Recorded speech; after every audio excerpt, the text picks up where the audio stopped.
Bonjour et bienvenue dans ce nouvel épisode de Recosite saison 5. On va vous parler de musique que l'on veut vous faire redécouvrir ou découvrir. Et quand je dis on, c'est moi Arnaud et mon partenaire dans le crime. Oh. Et voilà, nous allons voir un épisode tout à fait classique, chacun une reco et un petit truc en plus ou moins lié à la musique à la fin. Voilà, vous avez le programme, vous avez nos voix, à peu près propres cette fois. Donc on va pouvoir y aller, go de go. C'est quoi ta reco, Ororo? Alors Marocco, c'est l'album Six Feet Deep des Gravediggers. Suicide, it's a suicide. Suicide, it's a suicide. Suicide, it's a suicide. Suicide, it's a suicide. So you wanna die, commit suicide, dial 1-800 cyanide line. Far as life, yo, it ain't worth it. Put a rope around your neck and jerk it. The trick didn't work. Your life was fucked up from the first day of birth.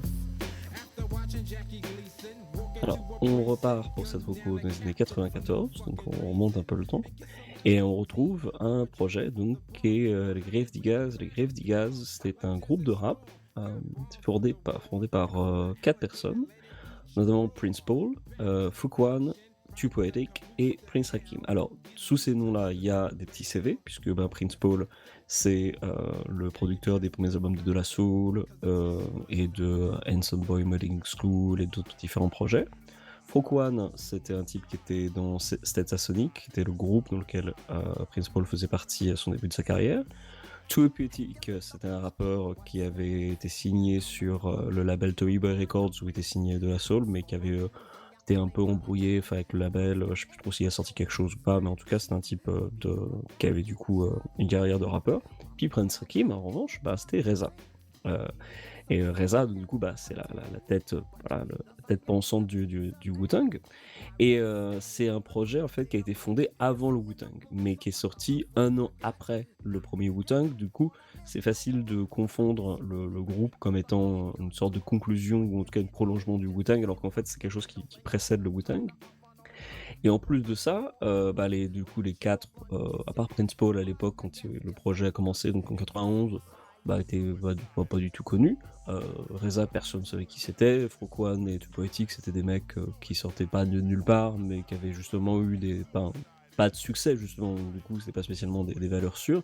Il y avait juste Prince Paul qui avait un passif. Et surtout, en plus, au-delà du fait que c'était des mecs qui sortaient de nulle part, c'est un concept qui, à la base, a pas du tout séduit les labels quand Prince Paul a essayé de vendre le projet pour retrouver un label, puisque le délire des Gravediggers, alors qu'ils ont tous des pseudonymes en plus de leur nom, donc Prince Paul, en l'occurrence, a choisi le nom The Undertaker, Fuquan, c'était The Gatekeeper, Too Poetic, c'était The Grim Reaper, et Prince Hakim, c'était The Resurrector, donc le Reza Resurrector. Et tous ces mecs-là, en fait, ils avaient comme concept de faire un groupe, en fait, pour faire revenir les gens à la vie, quoi. Genre faire revenir les zombies à la vie.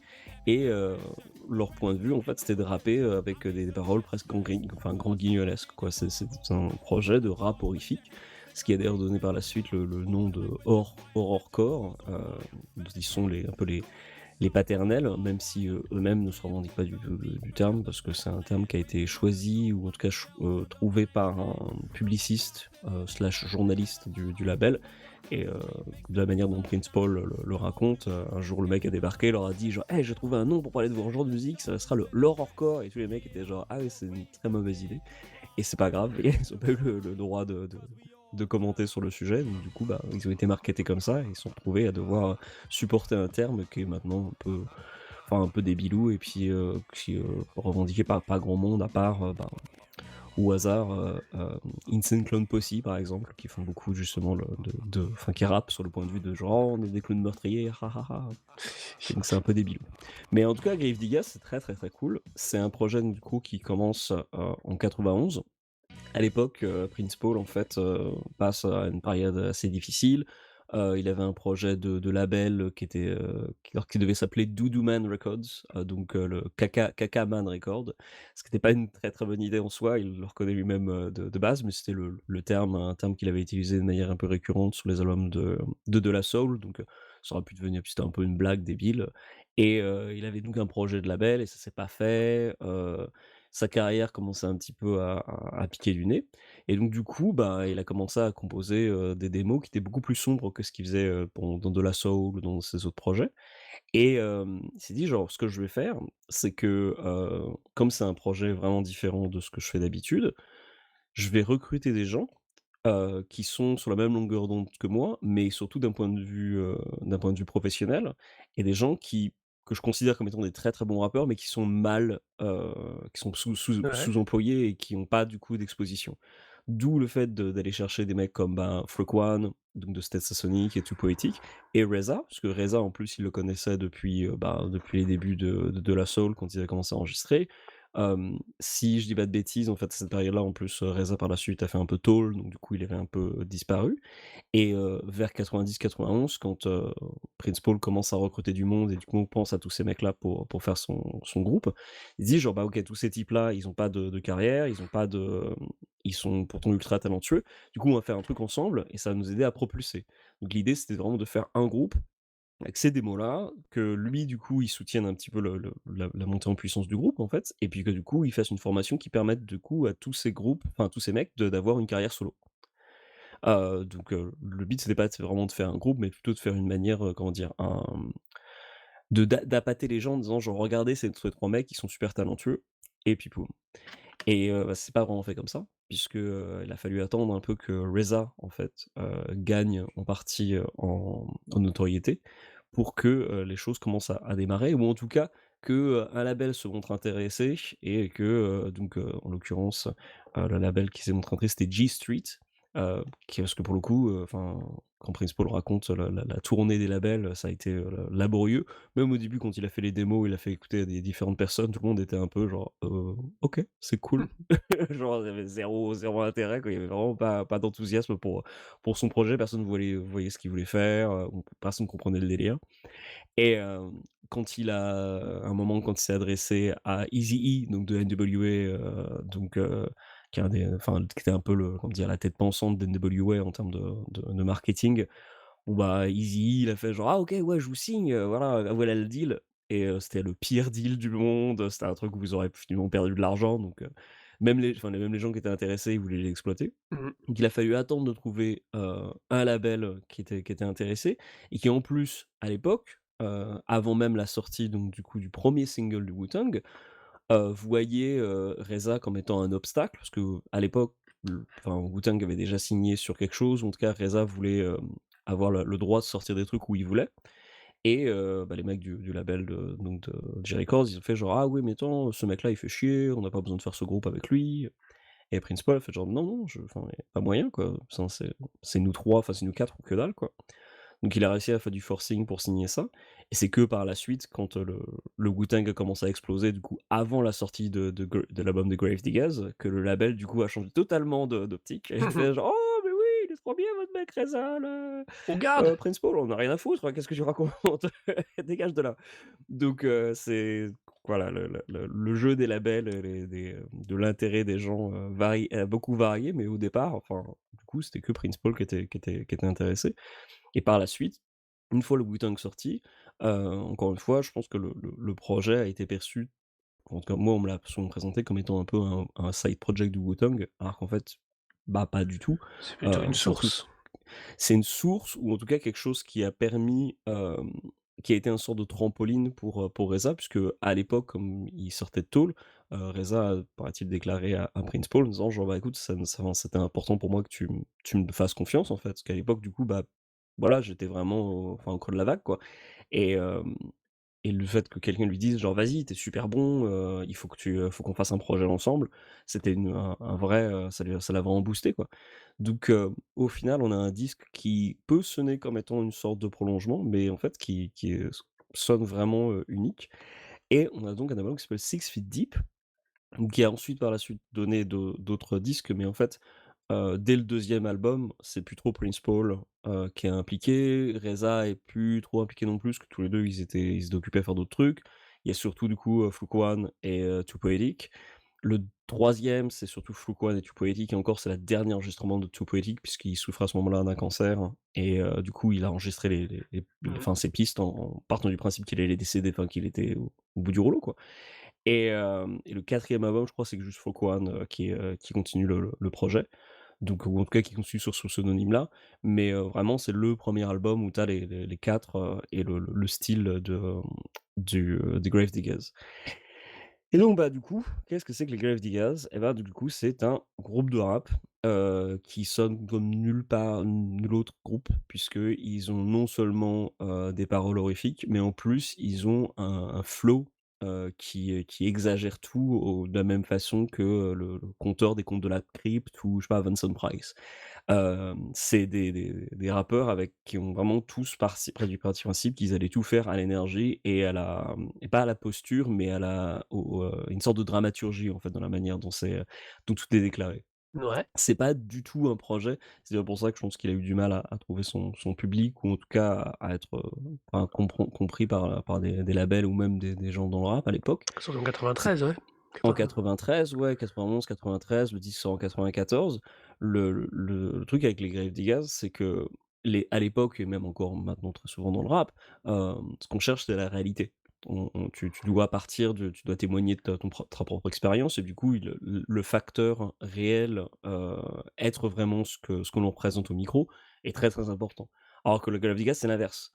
Toutes les paroles, enfin, même si ça s'inspire comment dire? De ressentiments de sentiments vécus, derrière, il y a surtout une manière de se mettre en scène. Enfin, il y a un moment, bah, sur le morceau, One 800 Suicide, donc il y a un morceau où justement chacun, parle de différentes manières, que les gens peuvent se suicider.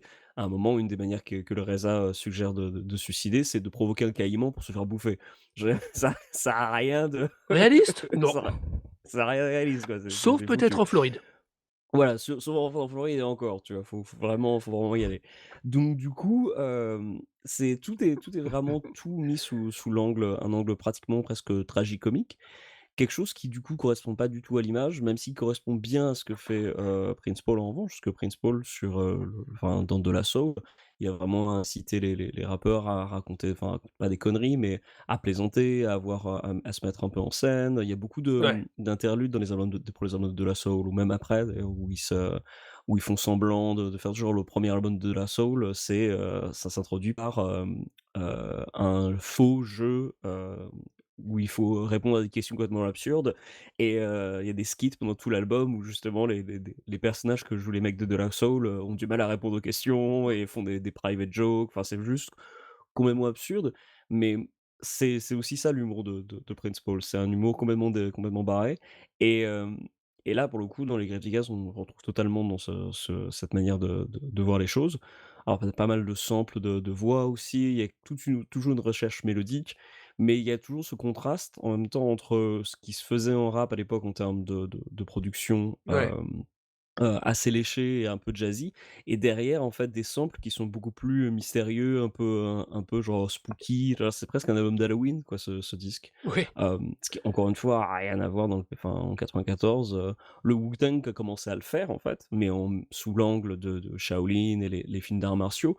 Eux sont partis sur les films d'horreur, un truc qui était pas vraiment, même quand le gangsta rap, existait, on s'inspirait quand même beaucoup plus de la réalité que de quelque chose de complètement de complètement, enfin, mystique ou fantastique, quoi. Là, on n'était pas du tout dans cet état d'esprit-là, Oui. alors que, pour le coup, Six Feet Deep, c'est pratiquement, et c'est là aussi il y a un un élément que je trouve qui est jamais trop référencé dans les critiques de Six Feet Deep et dans le flow, c'est que je trouve que c'est un disque qui est très inspiré par presque par le raga, la manière dont les rappeurs Mmh. ont posé. Il y a un côté très, très raga, très, genre, on va tout à l'énergie, tout avec des effets de voix et il y a un côté presque un peu enfin des références pratiquement presque au voodoo, quoi. Il y a un côté, genre, on fait revenir les gens à la vie, on a des super pouvoirs, on est possédé, qu'est-ce qui se passe? Et en même temps, il y a toujours un gros sens de l'humour sur plein de choses. Enfin il y a des morceaux qui est introduit par un juge qui va condamner du coup les membres des Gravediggaz à la peine de mort et leur avocat qui fait genre: «OK, on plaide, que vous êtes tous fous, hein, c'est ça? Vous avez tous des arguments pour convaincre le juge?» Ouais, avec un et gros Katoumi qui dit: «Stop, Defender, U-turn». Ouais, ça j'ai pas oublié ça. Putain. et tout le délire d'ailleurs part d'une instru où les guests qui sont sur le morceau ont commencé à poser. Donc je crois que c'est Ouais. Killah Priest, qui est un affilié du Wu-Tang qui a posé en premier. Et son couplet était tellement ouf que les mecs ont fait genre: «Oh putain, il faut qu'on fasse quelque chose» et en fait Prince Paul sur le par-dessus a créé tout ce contexte pour justifier en fait le couplet de Killah Priest qui a ensuite inspiré tous les autres à faire leur délire. Donc il y a une grosse collaboration dans ce projet qui rend le tout très intéressant, puisque c'est pas du tout un disque où, Prince Paul est arrivé avec des instrus et après les mecs ont posé.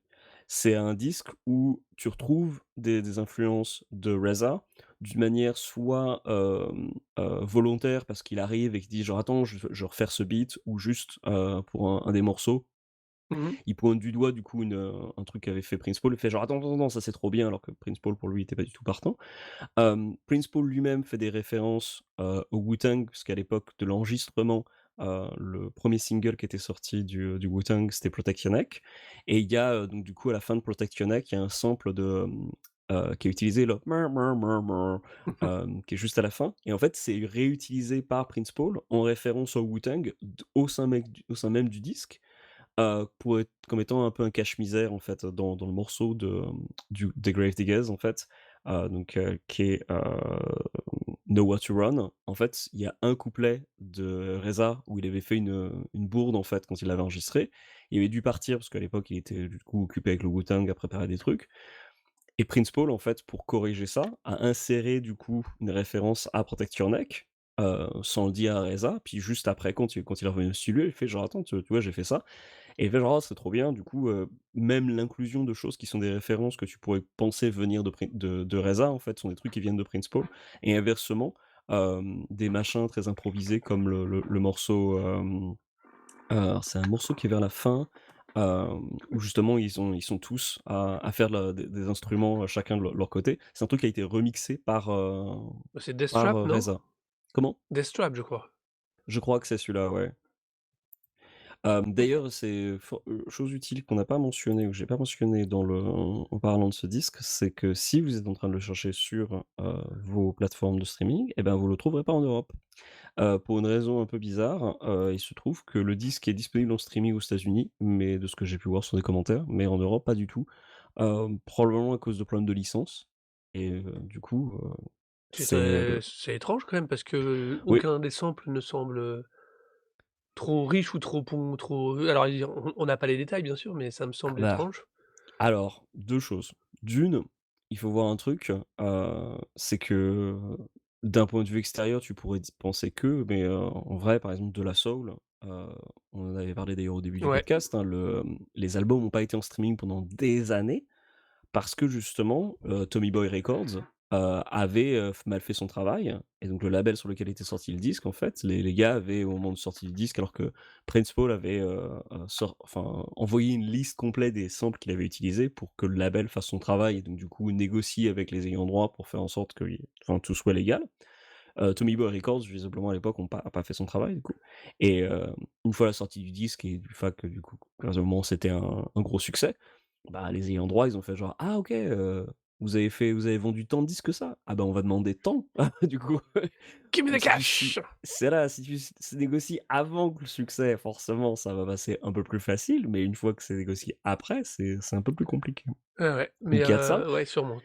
Et par-dessus le marché, actuellement, enfin, il y a peu de chances que du coup le disque déboule sur les plateformes puisque je sais pas si tu as entendu parler du rachat récent de Spotify?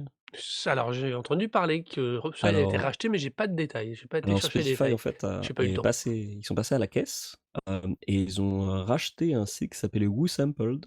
Ouais. Et WhoSampled, c'est un site qui avait commencé, à la base focalisé sur le rap, mais qui était un truc, tu sais, de genre, les gens peuvent, du coup, ajouter une bibliothèque de morceaux en disant genre: «Oh regardez, on va voir, sur tel morceau, qu'est-ce qui a été samplé. Oh c'est trop bien, machin a été samplé sur tel truc». Et comme l'a souligné, Open Mike Eagle dans un stream récemment, en gros, c'était un site où, des fans pouvaient témoigner des crimes commis par les rappeurs et dire genre: «Regardez, ils ont samplé ce tel morceau, vous le saviez pas?» genre: «Ah bah, il est là». Et là, du coup, ben, Spotify a racheté le site pour faire en sorte que ce soit beaucoup plus facile pour les fans de découvrir dans tous les morceaux quel sample a été utilisé. Sauf que tout n'a pas été négocié. Et donc du coup, il y a plein de gens qui vont se retrouver peut-être avec des procès au cul, Eh parce oui. que ils vont se rendre compte genre: «Ah mais, je suis allé sur Spotify et j'ai découvert que mon morceau a été samplé par machin chose qui ne m'a jamais donné d'argent, donc du coup, allô? Coucou? Il est où Heu, le thune?» Et donc du coup, ça va être un peu nimp. Donc, là déjà, si les Gravediggaz, il y a un problème de licence au niveau des diffusions du disque, parce que pour le coup, enfin moi je l'ai en CD ce disque, hein, et tu le trouves assez facilement en CD d'ailleurs, moi je sais qu'à une époque en fait quand, Gilbert Joseph faisait souvent des disques de rap à pas très cher, comme ça fait partie en gros des classiques des mmh, années 90, bon bah, tu pouvais le trouver à 5-6 €, tu vois? Et je pense même encore maintenant tu peux le trouver, pas cher en CD. Donc, hésitez vraiment pas à le prendre en plus. Enfin, il se ouais. trouve, par d'autres façons, hein, pas très compliqué. Mais ce disque-là, on peut le trouver très facilement en CD, donc faut vraiment pas hésiter. Mais en revanche, en streaming, ça a l'air d'être un peu compromis. Et puis alors, du coup, si à l'époque, les labels ont pas nécessairement bien fait tout leur travail, comme ça semblait être le cas, par de multiples occasions, bon ben, on risque pas d'avoir le disque en streaming. Ceci dit, les singles, ça se trouve sur YouTube, vous pouvez tout trouver en streaming par d'autres façons, donc J'ai pas de trouvé souci. l'album complet sur, YouTube pour info. Voilà, tout simplement, donc il y a Soulseek aussi quand on veut les MP3, mais bon, ça il se trouve fastoche. Ouais. Mais en tout cas, toujours est-il que, ouais, c'est un disque qui regorge de références en fait, et de collaboration entre Prince Paul, Reza et puis les deux autres membres. Du coup, c'est vraiment le résultat d'un collectif. C'est surtout ça sur lequel je voulais revenir, c'est que le Gravediggaz, le premier album, c'est vraiment un collectif de mecs qui s'impliquent tous, sur la création du concept, sur, la manière dont ils vont, du coup tous s'influencer en mettant genre, en voulant toujours en mettre des tonnes. Donc, la dynamique du groupe fait qu'à l'époque, Too Poetic et Flock One sont souvent en studio pendant que Reza est pas là, parce que Reza, du coup, est parti faire autre chose. Donc Reza revient en studio par moment, va découvrir le boulot qui a été fait par Flock One et Too Poetic et du coup, genre poser son couplet après eux, pour dire genre: «Attends, vous avez fait ça, attendez, je j'en rajouter une couche, on va y aller». Ou alors, amener des idées et les mecs posent par-dessus. Donc il y a toujours une interaction entre tous les membres, même quand ils étaient pas tous ensemble en studio. Ouais. Ils ont toujours une activité très, très, très forte. Du coup, c'est un vrai produit de groupe. C'est aussi un truc qui rend le disque vachement intéressant. Bon, maintenant que j'ai fait que raconter plein de trucs, du coup, toi, qu'est-ce que tu en as pensé? D'abord, c'était une, semi-découverte, parce que je me rends compte que j'avais déjà dû l'écouter à un moment ou à un autre. J'avais Ah bah oui. potentiellement eu le CD dans les mains à un moment ou à un autre.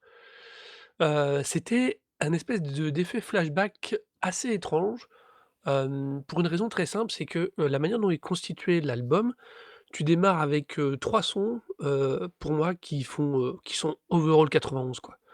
Des samples ultra secs, ultra épurés, ultra marquants qui sont là en support des voix et du flow et rien, pas de fioriture, que dalle. Faut attendre, un peu Nowhere et surtout Detective Trip pour commencer à avoir les ajouts, jazz dont tu parlais, l'espèce de construction bien plus propre à Prince Paul et à Wu-Tang.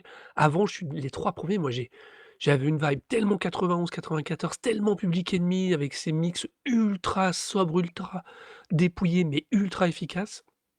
Que vraiment je me suis dit: «Ouais, OK», j'avais la date 94 dans l'intitulé, donc je fais: «OK, pas de souci, l'album il est de sa date».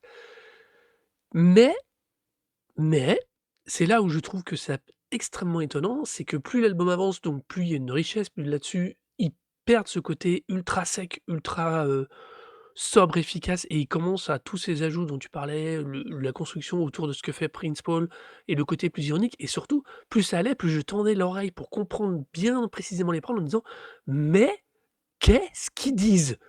Mais qu'est-ce qu'ils racontent, putain?»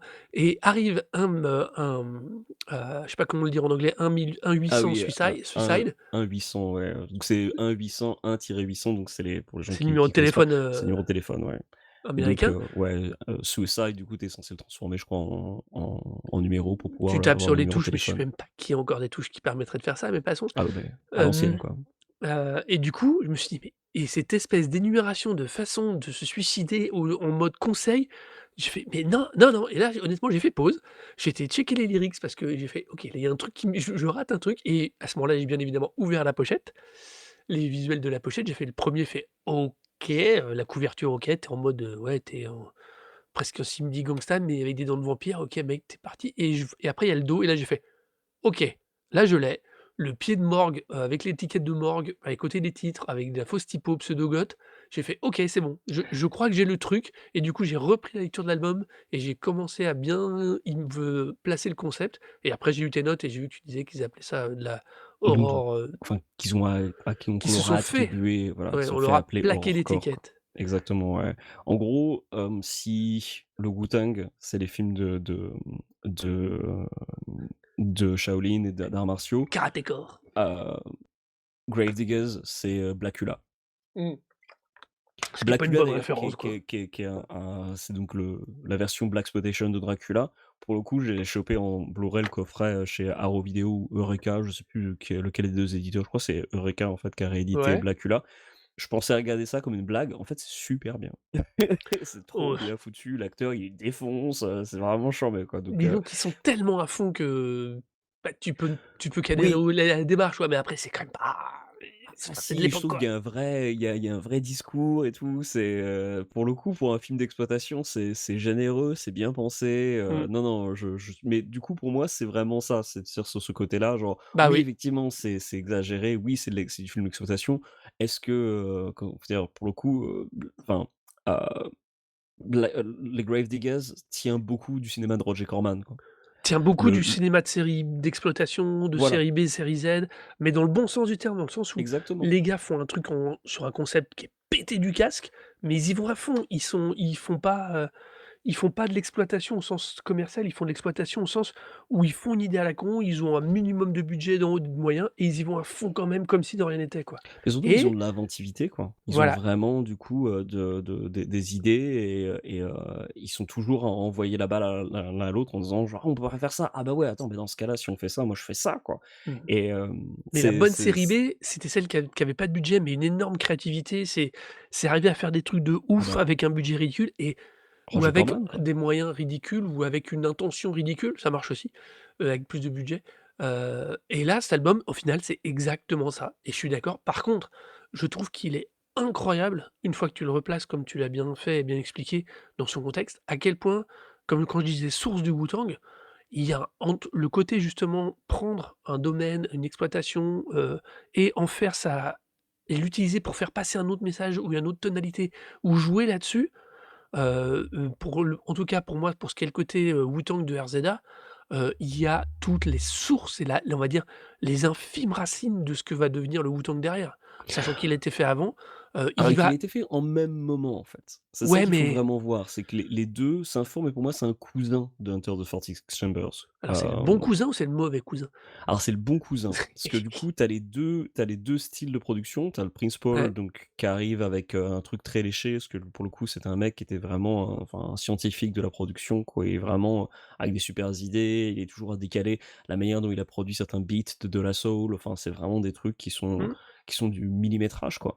Et par-dessus le marché, tu as RZA qui arrive et donc le RZA, en fait, sa manière de produire, c'est beaucoup plus à l'énergie, en fait. Autant son Oui. flow que sa manière de produire, de ce que racontait Prince Paul en studio, c'est vraiment un type qui arrivait et qui prenait le piano, qui faisait genre bah, bah, bah, bah, bah et genre mais ça donne il a une sensibilité, une véritable, identité en fait dans Ouais, sa manière de jouer, qui fait que même quand c'est pas, même quand c'est approximatif, le côté rugueux, en fait, fonctionne très bien et donc tu as vraiment le conflit constant entre les 2 et les 2 se complètent parfaitement. Donc par exemple, Two Cups of Blood, ouais. il y avait donc là une erreur qui était, un beat qui avait été fait par Prince Paul, mais qui était un beat du coup que lui considérait comme mauvais, mais que Reza en fait, en écoutant le beat, en fait, genre: «Non, non, mais attends, il y a quelque chose» et donc du coup, il a commencé à rapper dessus avec Too Poetic et ça c'est devenu un morceau. Alors pour le coup, Floukoua n'est pas sur le titre, mais c'est quelque chose qui provient du coup du de la même dynamique même de Reza, de reconnaître dans Prince Paul, dans le boulot de Prince Paul, des trucs qui lui l'interpellent pour pouvoir ensuite se poser dessus et donc du coup, tu as vraiment toujours cette manière de travailler où, non seulement les idées s'échangent, mais en plus on se soutient mutuellement en disant genre: «Non, non, mais ce que tu as fait, c'est trop bien» Ouais, mais et donc du coup, c'est hop, je repêche ça et je remets ça. c'est exactement la Hem, dynamique qui est autour de la création du premier et du deuxième album de Wu-Tang. On ouais, est bah, s oui, c'est des types la qui la seule s'échangent variable, constamment. c'est que Prince Paul est là et ça donne en plus, c'est bien, hein, Two Cup of Blood est vraiment un super bon exemple de ce point de vue-là, où c'est pour moi, ça fait partie de ces morceaux où tu as ce sample très qui commence à être bien plus léché et tu as toujours ces voix overscandées, tellement 90, tellement, qui veulent dire, voire hurler leur message en mode par moment, même si elles sont mixées down, enfin c'est ouf, enfin très, très je te dis moi, j'ai vraiment par moment pensé à des albums de Public Enemy dans la En tonalité, termes d'énergie, ouais. ouais, en termes d'énergie, en termes de voix, de façon de placer les voix quoi, et le flow, c'est ouf quoi et je te dis, j'ai et sans ça, c'est vraiment cette double association qui, moi, me fait dire: «On est» alors si tu dis un petit cousin, OK, ça me va très bien, mais il y a pour moi, il y a si tu replaces dans la chronologie, il y a quelque chose qui je pense que là, c'est pas pour rien que les uns les autres après ne vont pas revenir dessus, c'est que d'un seul coup, ils utilisent une sorte ils ont leur petit labo qui est, ça Ouais. et ils vont transposer dans leur Ah «gros bah projet» entre guillemets et ça devient et le Wu-Tang deviendra le Wu-Tang à mon avis, parce qu'ils peuvent faire des s'amuser de l'autre côté, à la même époque sur le premier album et se dire: «OK, ça je valide, ça non» et quand il revient bosser avec le Wu-Tang, il se dit: «OK, on garde ça parce que j'ai testé déjà plus ou moins certains trucs» et du coup lui, il est en confiance et ce qu'il produit tout avec à les 2 fait, ouais. premiers albums du Wu-Tang, c'est, enfin tu c'est dans ce sens-là que je dis celui-là pour moi il permet au Wu-Tang d'être ce qu'il est très, très vite et d'être aussi bon très, très tôt. Oui, tout à fait, mais il y a vraiment de fortes chances que ce soit le cas. Et puis, bah, même le concept même de Grave Digaz, de dire Ouais. genre j'assemble les 3 meilleurs rappeurs que je connaisse. Je sais pas si, Reza avait déjà le concept de Wu-Tang à l'époque, mais enfin, ça se ressemble vraiment très proche, du coup, Ouais. l'idée même du Wu-Tang de dire genre: «Bon, bah, je vais prendre tous les mecs que je connais qui sont super bons et puis on va faire un groupe ensemble». Ouais. Mais il y a quelque chose de quand même plus rugueux quand même, encore plus Oui, rugueux oui, c'est moins que dans affiné. ça. Le morceau, justement le morceau Six Feet Deep, Ouais. il vient justement alors que était le morceau où je faisais référence, où je change chacun sur un instrument. Parce que Too Poetic en fait, il maîtrisait plusieurs instruments. En fait, il Oui, c'est était sûr. je crois il faisait du piano, il faisait de la guitare et tout. Donc il s'est mis je crois à la guitare, Fouquan je crois était à la batterie et puis je sais plus qu'est-ce que faisait, Prince Paul. Donc ils sont tous mis ensemble en studio. Chacun a un instrument. Ils ont enregistré ce petit passage où on les entend dire, leur je sais plus comment c'est quoi les paroles, mais du coup, tu t'entends les voix dire, «Six feet deep» et donc tu as tout ce truc, toute cette partie-là qui était du coup fait eux-mêmes en studio, chacun un instrument et Reza, en fait, qui a pris du coup ce bout d'expérimentation, ce moment déconnant en studio en disant genre: «Mais attends, attends, attends, je vais remixer ça» et donc du coup, il a transposé ça en instru pour faire le morceau éponyme du disque. Mmh. Et c'est ce genre d'expérimentation, par exemple, que tu retrouves pas du tout dans le Wu-Tang, Ça, c'est vrai. parce que ça va un poil trop loin dans le rugueux, Ouais. mais ça permet aussi quand même et ça montre aussi le fait que dans l'album des Gravediggaz, ils étaient vraiment prêts à tout, en fait. Mmh. Il y avait pas de refus d'expérimentation, il y a toujours une envie de: «OK, on ce qu'on a là sur le moment même, on va l'utiliser, pour en faire quelque chose d'unique» et effectivement, comme je suis tout à fait d'accord, hein, l'influence des Grave Digaz, pour moi, a sûrement déteint sur Enter the 46 Chambers, Mmh. ne serait-ce que dans le timing, de la Ouais. manière dont les gens sont approchés.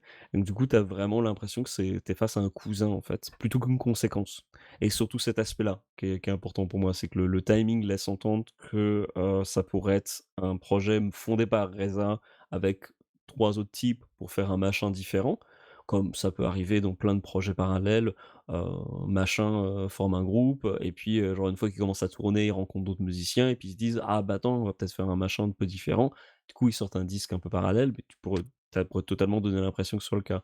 Alors qu'en fait pas du tout, c'est vraiment 2 choses qui seront démarrées en même moment et bah, le fait est que l'un est sorti avant l'autre, mais c'est pas vraiment en fait c'est pas une conclusion, c'est vraiment plus un hasard du calendrier. Probablement d'ailleurs parce qu'à partir du moment où le Wu-Tang a commencé à Explosé, ouais. exploser, le label a commencé à se dire genre: «Bah, attends, on va peut-être pouvoir sortir ça, on a ce machin, «On attendez, a ce on va gars pouvoir là, il est connu là, ouais, voilà, bien!» en fait, on l'a déjà ce type, attends, il est Ouais. en studio déjà? C'est ouf!»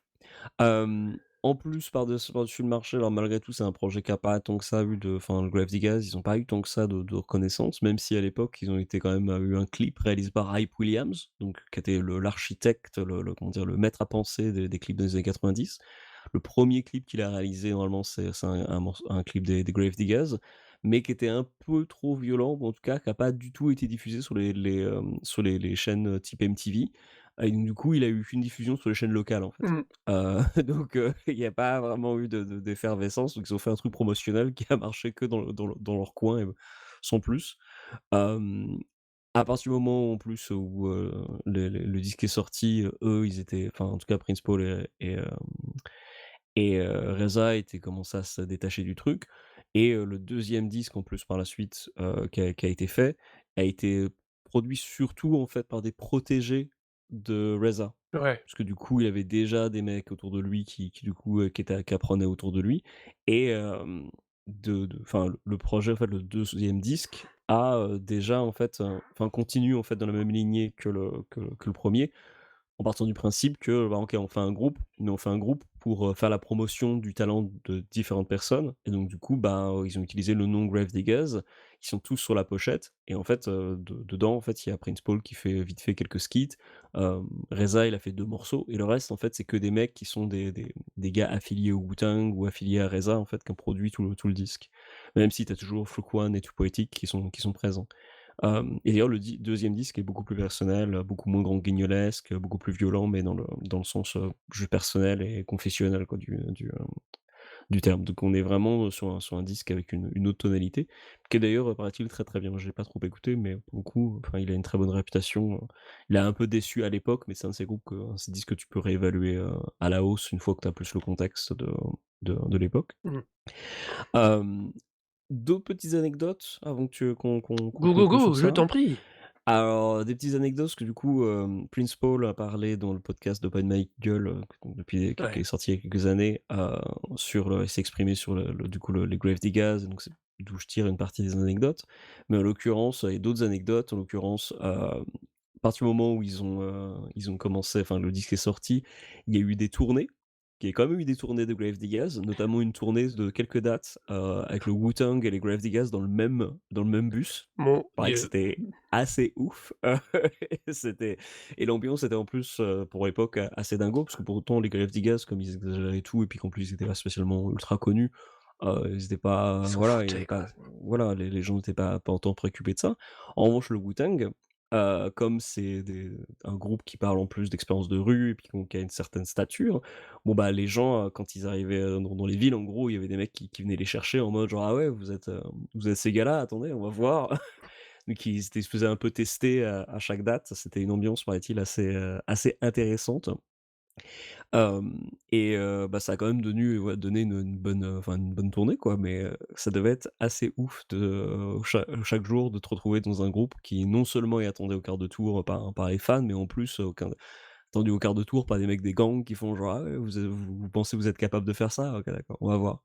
D'autant plus que, ben, Reza, il a toujours eu des petites affiliations, je Mmh. pense que tous des mecs en plus qui avaient tous des affiliations, un peu visiblement petit gangstérisme, grand gangstérisme, donc ça devait être très sympathique. Ils ont quand même fait un peu de tournée, puisqu'ils ont fait des dates au Japon, et des dates en Europe. Alors je sais pas du tout, du coup si comment c'était en live, mais en tout cas, une anecdote qui est assez parlante du style, Reza, c'est que, du coup sont partis en tournée en Europe pendant je crois un mois, un truc comme ça et ils arrivent à l'aéroport et Reza arrive et donc tu vois le style Prince Paul très préparé, tu vois? En mode genre: «OK». J'arrive, j'ai fait mes samples, tu vois? J'ai travaillé le truc. Reza, en revanche, c'est l'impro totale, même quand il part en vacances ou en ou en tournée, puisqu'en l'occurrence, c'est pareil, quand il est arrivé à l'aéroport, il est arrivé avec un sac en plastique, avec genre une paire de sous et c'est tout. Genre un slip, des chauss une paire de chaussettes et c'est tout. C'est ce qu'il Le mec, il faut. part en tournée pendant un mois. Ah, c'est ce qu'il faut, il y a pas besoin de plus, hein. Je vois même pas une bonne C'est voilà, machine qui tourne, dans le bus et c'est bon. j'imagine, ouais, donc du coup, c'était assez ouf. Ils ont même fait des dates donc au Japon en plus où, Reza était pas là sur les 2 premières dates, donc du coup, c'est Prince Paul qui a dû faire toutes les parties de voix de Reza. Alors j'aimerais bien qu'il y ait eu des vidéos de l'époque, ça aurait été assez intéressant parce que pour le coup, Prince Paul, c'est pas du tout la même personnalité. D'ailleurs sur la pochette des Gravediggaz, le mec qui est, au fond, c'est Prince Paul. Et alors que tous les gars sur le devant ont tous l'air, enfin, crédibles en étant agressifs, tu vois? Prince Paul, en revanche, derrière, tu sens qu'il est un petit peu en mode genre: «Ouais, moi je suis vénère». Genre, c'est comme moi si j'avais l'air de si je faisais, semblant d'être vénère, tu vois? Genre: «Ouais, alors, attention, hein, attention». Donc c'est pas du tout la même dynamique et donc du coup, il a dû, faire toutes les parties de voix de Reza, donc avec, toute l'énergie que ça demande, ce qui est, paraît-il, assez particulier. Hem, Sinon, heu, tout ça pour dire que les Gravediggaz, ça a eu son petit impact, ça a toujours son petit impact puisque, bah, non seulement le disque, continue de toujours d'être aussi frais, hein, Ouais, hem, qu'est-ce qu'il est en cool. plus et super cool. En plus de ça, je trouve que c'est un disque qui a un feeling finalement un peu rock. Je l'ai vu décrit plein de fois en disant avec un côté un peu heavy metal, ce que, enfin, pour moi est un peu, enfin, si les gens connaissent pas, ils voient le Ouais, terme heavy metal, ils peuvent se dire genre: «Mais de quoi il parle?» En c'est le fait, c'est vrai côté qu'il y a un côté lourd. il y a un côté lourd et puis il y a un côté plus sombre que ce qui se fait normalement dans un disque Alors, de rap, en fait. Mais dans ce cas-là, tu pourrais dire la même chose du coup de Enter the 46 Chambers pour moi, oui, je c'est suis d'accord avec toi. Le vrai truc, c'est qu'ils doivent dire sombre à cause d'espèce de tonalité, sauf qu'à un moment, la tonalité, tu vois bien que c'est du second degré, quoi, c'est ça le truc. oui, c'est ça. Mais ça a pas du tout eu enfin, en tout cas à l'époque, les gens ont pas trop pigé et c'est un disque maintenant qui je pense qui est vachement réévalué quoi Alors par ça, autant les gens de l'époque. je serais pas surpris qu'en 93, donc ils l'ont écrit en 91, mais il est sorti en 93, c'est ça que tu as dit? 94, 94 94. pardon, c'est sûr que les gens, ils ont pas dû comprendre, quoi. Le rap n'est que rebondif, que puissance, il y a que le Wu-Tang qui fait autre chose. À l'époque, Ouais, alors et la tonalité justement du truc est tellement étrange pour l'époque que non, parce qu'ils poussent le concept un cran plus loin dans un style, dans un domaine, dans une niche, qu'on disait tout à l'heure, le B, le film d'horreur ou le polar, un peu d'horreur. Ce qui fait que, bah, non, les gens les attendent pas là. Les gens les attendent pas là. Alors les autres choses sont pas là, mais en même temps, ce qui est paradoxal, c'est qu'à l'époque, tout ce qui était gangsta rap, en fait, marchait. Mmh mh. Et le gangsta rap, si c'est pas enfin, exagéré à donf, enfin, je veux dire C'est du même dans, réalisme fantasmé, on dit. ouais, enfin, c'est du réalisme fantasmé, mais genre, enfin, en dehors des gros singles du 1er NWA, Oui. tu as un morceau où il genre fait genre: «Ouais, le FBI essaie de nous choper, mais ils y arrivent même pas», genre genre: «OK, De la réalité calmez-vous, fantasmée. quoi». Voilà, c'est réalité fantasmée et il y a un morceau que moi j'adore l'instru, c'est un morceau en collaboration avec Dr. Dre et Ice Cube qui s'appelle Natural Born Killers. Oui, Moi, j'adore ce morceau. Rien qu'à l'époque, quand il est sorti, alors que j'écoutais pas spécialement de rap, ou j'avais pas d'affinité pour ça, je me souviens vraiment qu'à l'époque, je me disais genre: «Ah ouais, il est cool ce morceau». Mais il est juste, enfin, exagéré à mort, ah quoi. beh, Enfin, oui. il veut rien dire, quoi. C'est le mec genre: «Ah ouais, on tue des gens», genre, mais non, quoi. Mais il y a justement ce côté un petit peu borderline, c'est-à-dire que comme ça s'inspire de faits réels ou en tout cas de choses qui parlent aux gens, hem ça impressionne moins ou en tout cas ça semble «plus crédible» entre gros guillemets que, les Gravediggaz où ils disent genre: «Ouais, je peux vous faire revenir à la vie», enfin, d'ailleurs toute la métaphore de Gravediggaz, enfin on a un peu, passé au-dessus, mais c'est du coup de faire revenir à la vie les fans de rap qui ont été, qu'on a tués par le rap commercial. Ouais. Et donc du coup, tout le délire de genre: «Ouais, je te bute, mais je te fais revenir à la vie», c'est ça, en fait. C'est-à-dire c'est l'idée même de des Gravediggaz et le morceau même, 1800 Suicide, tout le couplet de Reza, qui est justement enfin, qui exagère tout, mais qui donne un petit peu la conclusion de dire genre: «Ouais, tuez-vous pour moi et puis je vous fais revenir à la vie», quoi. Mmh. Hem et dans le couplet, en fait, enfin, le sous-entendu, c'est que c'est des mecs qui sont, impressionnés par lui, qui du coup, se donnent la mort, puis en fait, il les fait parvenir à la vie, il fait genre: «Non, démerdez-vous». Ouais. Et ouais, c'est tout ce côté un peu foutage de gueule, se moquer de son public, mais en même temps, hem, enfin, les prendre pas pour non plus pour des débiles, parce que même s'ils ont beau s'en moquer, ils offrent pas non plus un produit qui est, ou des morceaux qui sont justement, qui les prennent pour des abrutis, quoi. Il y a plein de sous-entendus, il y a plein de second degré, et c'est ça qui fait que le groupe, en fait, finalement, n'a pas forcément eu son essor à l'époque. C'est que, ben, du coup, c'était un peu compliqué à comprendre, genre: «Mais vous voulez faire quoi? Vous c'est qui vous êtes?» Alors que maintenant, ben, en plus des groupes qui ont, et c'est aussi tout un aspect que je pense qu'on peut aborder brièvement, c'est que si à l'époque, le rap ne cherchait pas la surenchère, et en tout cas voulait pas la surenchère irréaliste, je trouve que tout ce qui est venu par la suite, en fait, a prouvé le contraire, en fait. Bah, je Hem, pense qu'en réalité, à l'époque, Eminem en quand soi, a tout un humour un peu cartoon, oui, hem en et réalité, puis, c'est la bah, tous notion de les concept dans le rap. c'est ça, voilà, mais le rap high concept, en fait, c'est devenu quelque chose d'encore plus courant par la suite, en Mmh. fait. Autant dans le rap indépendant, genre même maintenant le nerd toutes les trucs nerdcore, il y a un mec qui s'appelle Megaran, par exemple, Mmh. qui est un rappeur qui rappe que sur les jeux vidéo et tous les trucs des cultures geek. Bon, bah, tous ces mecs-là, en fait, font un peu des descendants des Grave Digaz, parce que justement, ils ont le Grave C'est Digaz ont vraiment ouvert la porte en disant genre: «Non, mais on peut rapper sur n'importe quoi, et tant qu'on y va avec l'énergie, avec la détermination, ça a marché». puis Le premier reste en morceau, oui. 91, hein. La question de concept album, c'est un truc qui est hérité du rock et voire en dé qui commence à être pas mal implanté aussi dans le métal. Mmh. C'est quelque chose qu'il y a pas dans la culture rap. Du fait de son histoire de création, il y a la notion d'album concept, bah, justement, ça les fait passer dans un autre domaine. Ça sort le rap de son origine et ça Mmh mh. l'amène à une situation, à devenir un style musical, à ne plus être que une façon d'exprimer une revendication, une position, un choix politique et je Ouais. pense que c'est, je pense vraiment que du coup, moi c'était là-dessus, sur lequel moi j'avais fini par réfléchir en me disant: cet album-là et du coup ce qui amène du coup le Wu-Tang dans la continuité, bah, c'est le point de bascule du rap. Le rap devient un style à partir du moment où il accepte la notion de concept album. Comme tu dis, on arrive à des trucs maintenant qui sont hallucinants, à tel point que on ne conçoit plus un artiste moderne rappeur qui ne soit pas de base une forme de concept qui ne va pas déjà accrocher une première niche, dans le sens où, ça en est un niveau de c'est plus une question de concept, c'est une question de recherche marketing et c'est, ça ils ont le truc va jusqu'au bout, quoi. Ouais, alors de recherche marketing ou juste d'orientation? Oui, Parce que pour le coup, c'est une dérive, hein, je ne con c'est c'est ouais, pas ouais. une c'est pas positif dans le sens où je le dis, la question des concepts est toujours intéressante, mais je trouve que dans le rap et dans ce qu'il a ça l'a amené, comme dans tous les autres, hein, ça a fait la même chose ailleurs, hein. On en est maintenant arrivé au point où de toute façon, la question du concept, on va te parler de concept quand on veut simplement faire une différenciation marketing.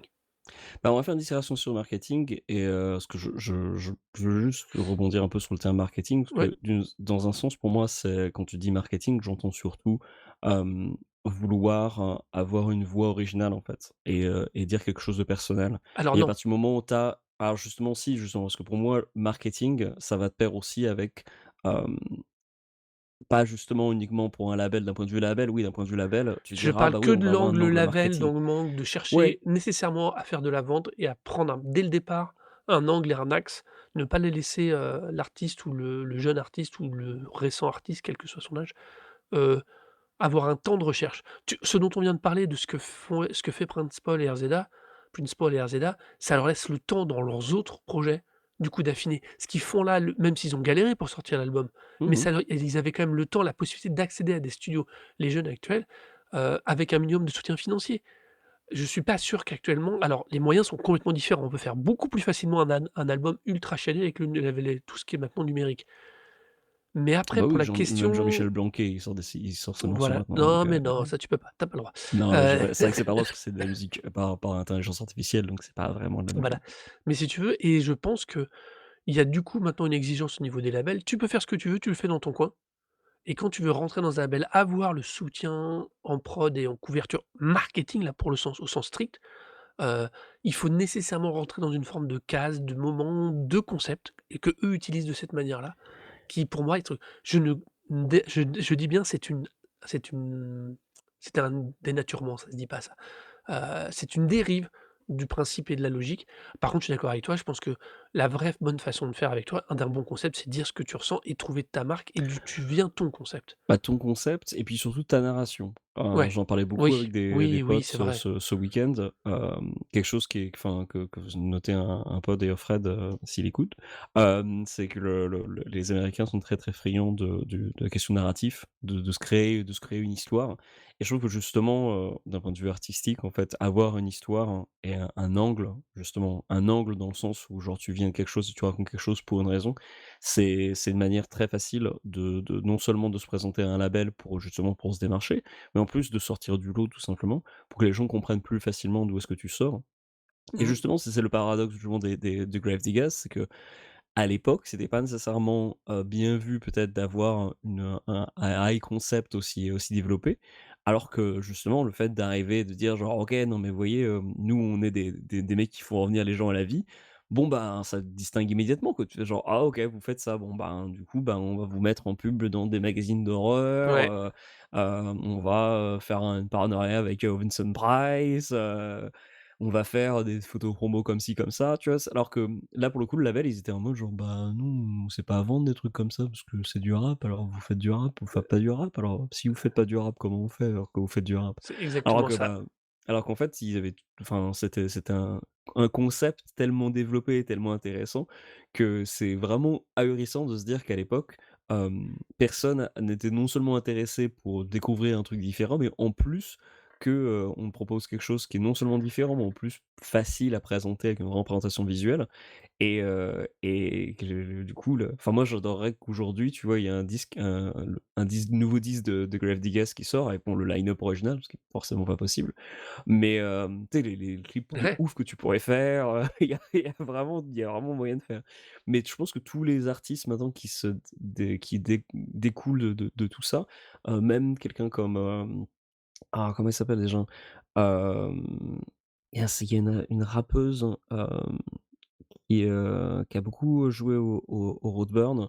Son nom m'échappe sur le moment, mais c'est des genres de personnes qui arrivent avec des gros high concept, tu vois? ouais. Genre qu'avec, une présentation, une mise en scène et tout ça, en fait, ça descend aussi du coup des Gravediggaz et de cette manière d'approcher le rap en disant genre: «Non, mais on peut rapper sur n'importe quoi».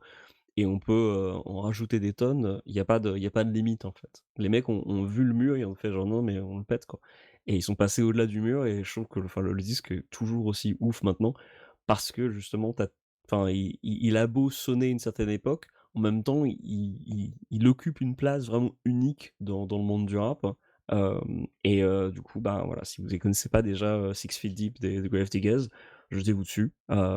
Trouvez-le, autant sur YouTube que, dans les disquaires, d'occasion ou autres. Enfin, pour le coup, Mmh. c'est pas non plus un disque impossible à trouver, mais c'est un disque à redécouvrir, à découvrir. C'est clair. Eh bien, voilà, je crois qu'on a fait le tour. On va passer maintenant à ma reco à moi, qui est l'album Moisturizer de Wet Leg.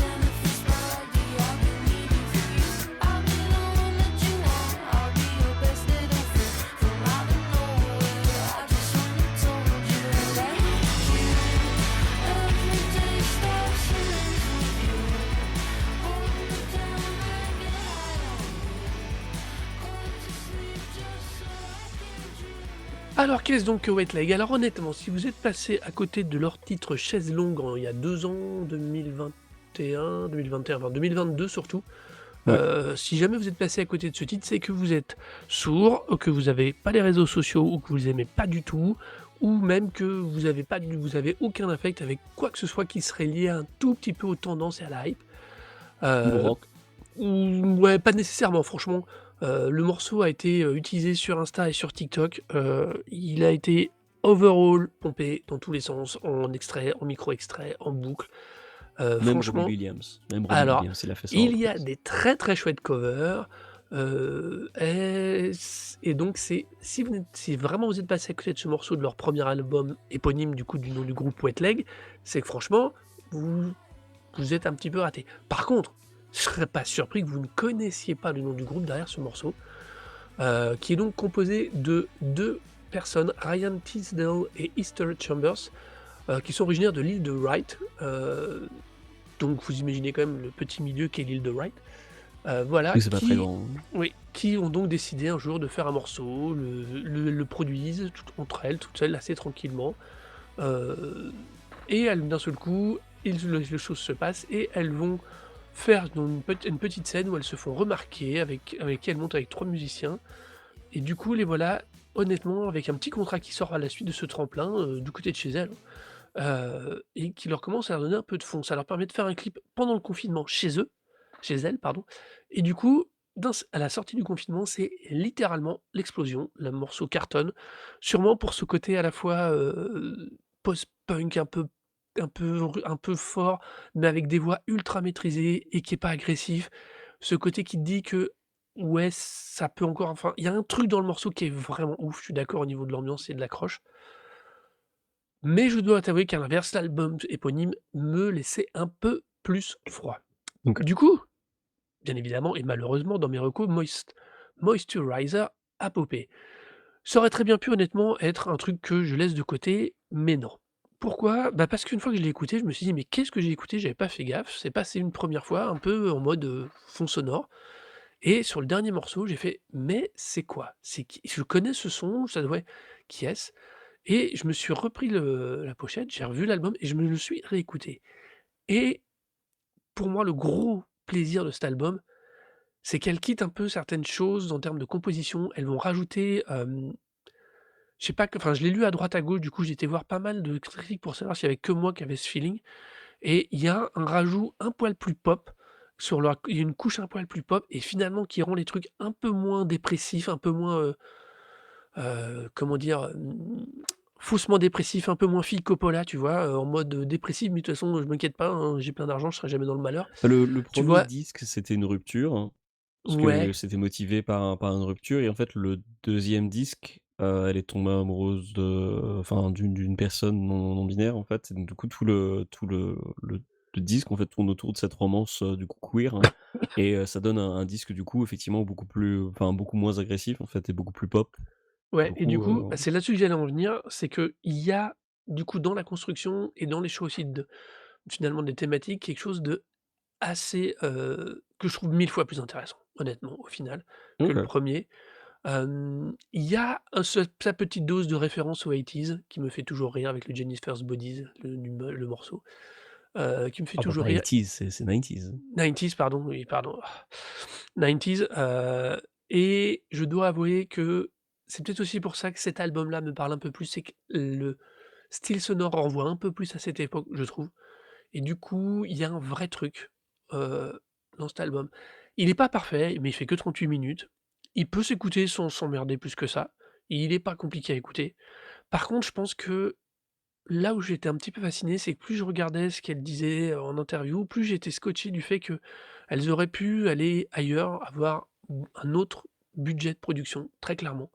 Leur premier album leur a donné, ouvert pas mal de portes et elles ont décidé de rester fidèles à leur premier label et je trouve qu'il y a dans ce choix et dans cette attitude une intention je leur prête, pardon, une intention artistique, une intention de production et d'envie de faire certaines choses qui m'intéressent énormément et qui me du coup, ce gap entre le premier et le deuxième album, quelle ont été la source par rapport à leur situation personnelle, me fait dire que c'est vraiment, vraiment un groupe à écouter. Je pense qu'on va avoir un troisième album qui va être soit vraiment leur album référence, malgré tous les awards qu'elles ont déjà récupérés, pour moi qui sera encore un cran au-dessus, qui sera vraiment leur album, ou alors qui sera pas du tout et on en restera à Wet Leg et à ce deuxième album et ça serait un peu décevant. Mais je pense j'ai vraiment envie de croire en la promesse qu'il y a dans cet album et j'ai vraiment envie de l'écouter en espérant cette promesse. Hem, pour le pur style, j'imagine que toi, à l'inverse, tu n'es pas du tout dans ce style-là, ni dans cette écoute-là et du coup, qu'est-ce que tu en as pensé? Alors moi, j'avais pas du tout, capté du coup que c'est un groupe que je connaissais déjà quand, j'ai mis Comme le disque. Je pensais que c'est j'avais pas écouté. c'est bien là-dessus que j'ai démarré justement, comme tout le monde. Et en fait, je me suis rendu compte que ça venait, qu'on avait, entendu le morceau en fait, Chaise Longue dans, la BO de Extraordinary, donc Et c'est une série dont on avait parlé il y a, quoi, 1 ou 2 ans et qui est une série, anglaise sur, des gens qui se retrouvent enfin qui ont tous des super pouvoirs et donc la BO était très, très, voilà, cool. musique indé anglaise et j'avais pas du tout capté en fait qu'il y avait un morceau de Wet Leg que j'avais pourtant sûrement bien aimé dans le contexte de la série et c'est après l'avoir, écouté plusieurs fois l'album et l'avoir montré du coup, un des titres à un partenaire qui m'a fait genre: «Mais attends, je connais ce groupe», et du coup on a redécouvert le morceau chez eux, il fait genre: «Ah putain c'est ouf!» donc c'est là où je me suis rendu compte que, ben, quand j'avais pas tant que ça aimé, le deuxième, genre en fait j'avais bien aimé ce que j'avais entendu du premier parce que peut-être le disque était plus j'a Plus c'est noise? triste à dire, mais quand les artistes sont pas contents, je trouve que c'est moi ça me plaît plus, tu vois? C'est tu sais, quand tu as souffert d'une rupture, les choses vont mal, OK, ton disque m'intéresse. Tu vas bien et tu vis la romance et tout est heureux, tu veux pas plutôt avoir une Eh, rupture? tu Et j'ai allez attention, je vais te faire un parallèle qui va te faire rigoler, bah, tu souffres du syndrome, des fans de Taylor Swift où les albums exactement. avant étaient mieux, l'album maintenant qu'elle est heureuse, il est moins fun, il est un peu plus chiant. Exactement, ouais. Oui, son faux drama avec Charlie XCX, j'ai écouté, j'ai trouvé ça, mais genre j'étais: «Ah quoi? Qu'est-ce que tu cherches meuf?» Mais Bref, voilà, toujours passons, est-il revenons que à Moisturizer. alors on revient à Moisturizer, bah, du coup, ouais, Moisturizer, c'est alors d'une, peut-être que le premier était plus le produit des 2 nanas. Là, le deuxième de l'aveu en fait, des musiciens et même des je trouve sur les photos promo, c'est assez évident. Hem, En interview, c'est Teasdale qui Mmh. s'exprime et donc sa comparse, du coup, Esther Chambers, en revanche, elle avoue elle-même que genre elle a beaucoup de soucis d'anxiété, enfin Mmh. s'exprimer sur sa musique et tout, c'est pas son délire et donc du coup, elle répond pas du tout en interview, mais ça devient même de presque, comment dire? Une position artistique puisque sur toutes les photos en fait, elle est toujours à se ca enfin Chambers, elle se cache le visage, il y a une photo où tu vois, Teasdale en train de la tirer, de tirer son corps sur le sol et les autres membres du groupe, donc maintenant il y a trois autres gaillards dans le groupe, qui arrivent avec une machine pour nettoyer, donc ils vont passer au-dessus du corps de Chambers, tu vois? Genre donc je sais pas du tout quelle est la dynamique du groupe, comment ça se passe, en derrière, mais vraisemblablement la composition de Moisturizer était quand même plus, du résultat du coup de Teasdale et des autres membres du groupe que moins de Chambers et je trouve que ça donne un disque qui est un peu trop uniforme. Alors pour le coup, c'est bien composé, c'est des morceaux, efficaces. Par exemple, le morceau Pokémon par exemple, non Pokéshoot non Pokémon, Pokémon Pokémon. ou Don't Speak, j'aime bien, mais c'est tellement pop, c'est tellement doux, tellement joyeux, que moi ça me parle pas des masses, hein et j'étais vraiment à me dire pendant un moment, quand j'étais un peu renfrogné au début en écoutant l'album, je me suis dit genre: «Putain mais en fait ça c'est du rock pour, les auditeurs de Chérie FM». Et Chérie FM a peut-être passé un coup de fil en Angleterre en disant genre: «Ouais, il nous faut un groupe». Alors Coldplay, les gens commencent à en avoir marre. Vous pouvez me faire quelque chose comme Coldplay, mais genre qui soit un poil plus edgy, mais pas trop quand même. Et tu genre: «Presto, Wet Leg». Mais après je suis arrivé sur ce groupe, non seulement, mes premières impressions étaient sans me rendre compte que j'avais déjà bien apprécié leur musique et en plus de ça, quand on m'a présenté le groupe, on me l'a présenté ou en tout cas c'était introduit comme étant un peu un groupe à la Sonic Youth. Et pour le coup, enfin, je trouve ça a rien de noise rock, en fait, ce groupe. C'est vraiment un groupe de pop rock très, très, très Ouais, je gentil et suis très, d'accord. très ça a rien à voir avec tout Alors, ça je suis moins et d'accord mes avec toi premières avec le impressions gentil étaient quand même. sûrement un hem, J'aime beaucoup le Don't pas tout le Speak ou le temps. Pillow Talk. La Oui, le tu veux, il y a il y a des moments un peu plus où elle montre un peu les dents, mais musicalement, ça reste quand même très, très, très doux, quoi. Puis c'est même tellement doux que, le gros problème que j'ai avec ce disque, c'est il essaye tellement alors il référence plein de trucs, en termes de mmh. rock anglais. Alors des trucs que moi j'ai pas entendus, il y a des gens qui leur prêtent une influence Björk ou les B-52s. Moi Ouais, personnellement mais je parce que c'est des meufs j'entends et pas c'est pour ça qu'on spécialement. nous les ressort, quoi. Mais, en revanche, My Bloody Valentine, en revanche, j'ai entendu, tu vois? Les morceaux Mmh, qui sont un peu, shoegaze, je notamment Don't Speak, c'est mmh. enfin, il y a c'est même des citations de My Bloody Valentine dedans, mais c'est My Bloody Valentine sans le volume. Donc c'est des citations où on n'essaye pas de reprendre, ce qui fait la caractéristique, principale du groupe. Donc ben, voilà les surcouches d'instruments, les recherches un peu noise et tout. Non, non, c'est juste les petites citations et le tout pour des morceaux qui sont ultra pop et ultra doux et moi ça me parle pas des masses et c'est C vraiment sur le point de vue là que je veux dire, c'est que je trouve pas ça nul, mais en revanche, c'est pas du tout mon délire mais et heu et en même temps, enfin, j'ai l'impression je pense que tu es pas du tout surpris par ça. non, je suis pas surpris. Là où je suis pas un peu plus surpris au final, c'est que tu préfères le premier ou Ce que que j'ai moi entendu je du premier. trouvais, au final un peu plus facile, un peu plus constant. Tu parlais, elle est un peu plus était un peu dans elle était en rupture machin et au final, il y avait que ça en thématique, il y avait que cette logique-là. Je trouve que celui-ci s'ouvre un peu plus large. Justement comme tu dis, elle cherche à glisser des références un peu plus indirectes, un peu plus je comme je dis, ce que j'aime voir dans tout ça, c'est toute la promesse d'un potentiel. Je le Peut-être, vois, ouais. j'ai l'impression de le voir, j'ai envie d'y croire honnêtement, faut pas se leurrer non Mmh. plus et c'est vrai que du coup, c'est en ça que je préfère cet album. Le premier après pour l'avoir réécouté, heu, je le trouve beaucoup plus f assez par alors contrairement à toi, je le trouve très, très monocorde, dans le sens où finalement de bout en bout, tu sais ce que tu as, tu sais ce que tu vas avoir, tu sais ce que tu as. Tu as pas de su il y a très peu de surprises. Je trouve que celui-ci offre plus de rupture. Alors c'est subtil, c'est léger, c'est pop, mais offre finalement plus de rupture et de choses intéressantes et je trouve qu'on elles ne perdent pas leur âme, elles rajoutent une couche et je trouve ça super intéressant et au final, je te dis à l'écoute brute, je le préfère finalement cet album-là à leur premier. OK. Moi, je dirais que c'est plus dufteux que le 1er, Voilà, ça c'est clair. En revanche, je trouve que c'est assez marrant de voir que dans le premier, ce que j'ai pu voir du visuel du morceau «Chaise longue», ouais, elles avaient beau être, un peu habillées comme des tradwives, à dire, finalement avoir un morceau où elles disent aux mecs: «Allez vous faire foutre». Il y avait un peu ce paradoxe du genre on est habillé un peu, on est habillé pour plaire à la droite, mais en même temps on a un discours qui est pas du tout, complaisant pour la droite. Et vraisemblablement, ils ont été beaucoup critiqués, pour du coup les visuels du nouvel album, puisque, ben, du coup, ils ont une attitude beaucoup plus queer, beaucoup moins, oui, féminine dans le sens traditionnel et pour moi, en fait, j'ai l'impression que le en revanche, la musique est beaucoup plus douce, en fait, et beaucoup plus, presque, cliché groupe de rock avec des nanas, quoi.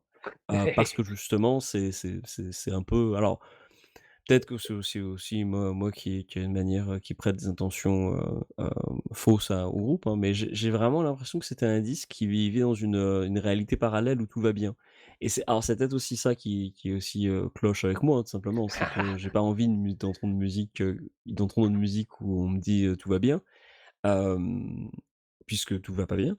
Alors que, du coup, elle se voilà, Tisdale, elle est dans sa romance, elle est contente, tu vois? Genre ça va bien, il y a un ou 2 morceaux où elle dit au mec, d'aller se faire foutre, genre, il y a un morceau du coup où ça s'adresse uniquement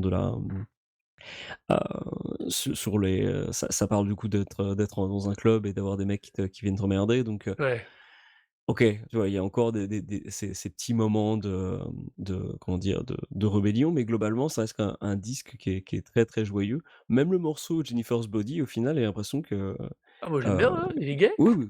Mais alors d'ailleurs, il y a un truc qui m'amuse beaucoup, c'est que, dans l'interview, la Teasdale disait genre: «Oui, à l'époque, j'avais pas trop compris le film, mais quand je l'ai revu, en fait, j'ai plus compris le sous-texte queer» et j'étais vraiment de dire genre le sous-texte queer dans Jennifer's Body, genre le truc qui est gros comme une maison pendant tout le film.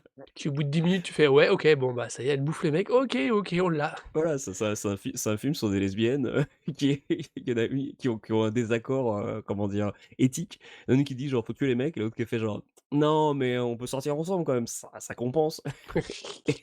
C'est ça, c'est les débats entre meufs, entre une meuf misandre et une autre qui fait genre: «Non, mais attends, ils sont tolérables quand même». Mais en vrai, je supporte pas non plus. C'est très marrant le truc. Pour moi, d'ailleurs le succès de Jennifer's Body, c'est que, à l'époque, j'imagine que les gens ont perçu en disant genre: «Bah, c'est un film trashouille, sur des lesbiennes, c'est pas cool» et maintenant les gens font genre: «Putain, c'est un film trash et en plus c'est un film trashouille et c'est des personnages qui sont ouvertement queer, trop bien». Ouais, C'est les gens à l'époque ont pas compris que la communauté queer voulait aussi ces films trash débiles. Ah, il y a aussi des plans sur Megan Fox qui a fait beaucoup le succès du film à mon avis, parce qu'on Ouais, est mais quand en même même temps, en c'est des 2009. On est encore bien dans le male gaze de ouf sur ce genre de film, hein. on est bien dans le male gaze, mais en même temps, enfin, c'est réalisé par une meuf, c'est pas un film qui s'adresse aux mecs, en fait. Ah non, j'ai pas dit le contraire, mais il en garde tous les codes. Ah oui, mais ça donne quand même un film trashouille marrant, quoi. Ah C'est-à-dire moi que je c'est aussi ça que je pense qu'il faut comprendre. La communauté queer, quand tu dedans, tu te rends compte qu'il y a plein de gens qui adorent les films d'horreur justement avec avec toutes les codes débiles, mais parce que justement ils y voient beaucoup plus de choses qui ne sont pas nécessairement apparentes, d'un point de vue, enfin, culture hétéro, quoi. C'était vraiment plein sinon de sous-textes ou en tout cas d'appréciation pour, tous les codes, la manière dont ils sont employés de manière parfois sans aucun sous-texte, quoi, ou de ouais, manière tout est utilisé de manière très assez direct. évidente. Ouais. Mais il y a cette, comment dire? Cette effervescence, cette joie de regarder un film où, on te met tout, de manière super fluo, quoi. Et pour moi, c'était ça Jennifer's Body. C'était un film où, on te faisait genre: «Et si on faisait un film avec des lesbiennes qui butent des mecs, et on met tout ça en gros fluo avec genre des gros effets?» Et du coup, ça donne un film tellement très généreux, en fait, dans sa bêtise, mais qui ne refuse pas d'être considéré comme un film un peu bête, quoi. Ouais. Je pense pas que la réalisatrice s'est dit genre: «Ah, je fais un film trop subtil», quoi, genre non, non, non, c'est pas du tout le résultat. Mais curieusement, il a pas du tout marché à l'époque alors que, bah, Un enfin, gros tu alors, vois le truc. il a pas marché en salle, mais ça a été typiquement un film de DVD. Ouais, et puis, bah, Ça je par pense contre, qu'encore c'était un film de maintenant, DVD, hein. Celui-là, tout le monde l'avait à un moment au DVD, en 2013-14, tout le monde l'avait. Pour info quand même, il y a un truc, le film est produit à l'époque par en partie par la Fox Searchlight, qui à l'époque s'appelait Atomic autrement. C'est quand même assez intéressant parce que c'est l'ancienne, antenne de la Fox c'était Searchlight Pictures. mmh. C'était l'ancienne antenne de la Fox qui tentait des coups, pour la maison mère, genre 28 jours plus tard, Ouais. tu vois? Genre, un petit, Birdman, tu vois? Qui tentait des coups Mmh. comme ça ou des financements un peu qui pouvaient être plus risqués et si ça marchait, bah, c'était bonus total. C'est pas honnêtement, c'est que je trouve que c'est pas tant un hasard que ça, que ce soit finalement Jennifer's Body était produit par une boîte comme ça. Je Ouais. pense que le film était déjà à l'époque, en tout cas en termes de prod, pas perçu comme vraiment innocent, quoi. Non, ou en tout cas, ils se voyaient un petit peu qu'il faut faire quelque chose d'un peu différent. Ouais, Et c'est d'ailleurs dommage que maintenant ce soit racheté par Disney, du coup, parce que, ben, pour le coup, bah, il est visible sur Disney+, hein. oui, justement, maintenant il est visé sur Disney+, ce qui est Alors faut savoir récemment, qu'il y est, genre. c'est tout, quoi, il est rarement poussé, mais bon. Megan Fox est donc une princesse Disney, succube, Ouais, puisqu'ils ont mais aussi les Transformers. oui, oui, mais bon, Mais bon, là, on dérive. là on dérive, Hem, ouais, on dérive. Putain, c'est ils sont horribles les Transformers de Michael Bay, quoi. enfin Pourtant bon. j'adore les Transformers, mais c'est tellement nul, quoi. Mais bon, revenons du coup à cet album White C'est Leg sûr que tu veux pas parler des Transformers, j'ai beaucoup de choses à dire sur non! le deuxième. Non, je crois que tu as autre chose à dire, bientôt. Oui, c'est Ah, on vrai. va parler de donc est-ce que tu vois autre chose à rajouter sur Wet Leg de Moisturizer? Non! Définitivement, je en conseille l'écoute. Peut-être que vous l'aimerez pas, mais ça vaut le coup de se le mettre d dans l'oreille. On va donc passer à un truc en plus que tu as proposé, très précisément. En vérité, c'est tu m'as parlé de ça, tu m'as dit: «Ouais, faut qu'on parle d'un film coréen». OK, pourquoi pas, ça j'ai pas de souci. «Ouais, tu vois, ça s'inspire de faits réels, machin, qu'il y a de la musique japonaise». OK, là ça part bizarre. Faut que tu regardes un film sur Netflix qui s'appelle Good News. Oui. J'ai été voir Good News. Alors, j'ai bien aimé. Je vous recommande d'aller le voir, c'est assez sympa, c'est très bien réalisé. La photo, comme beaucoup de films coréens, est assez chiadée.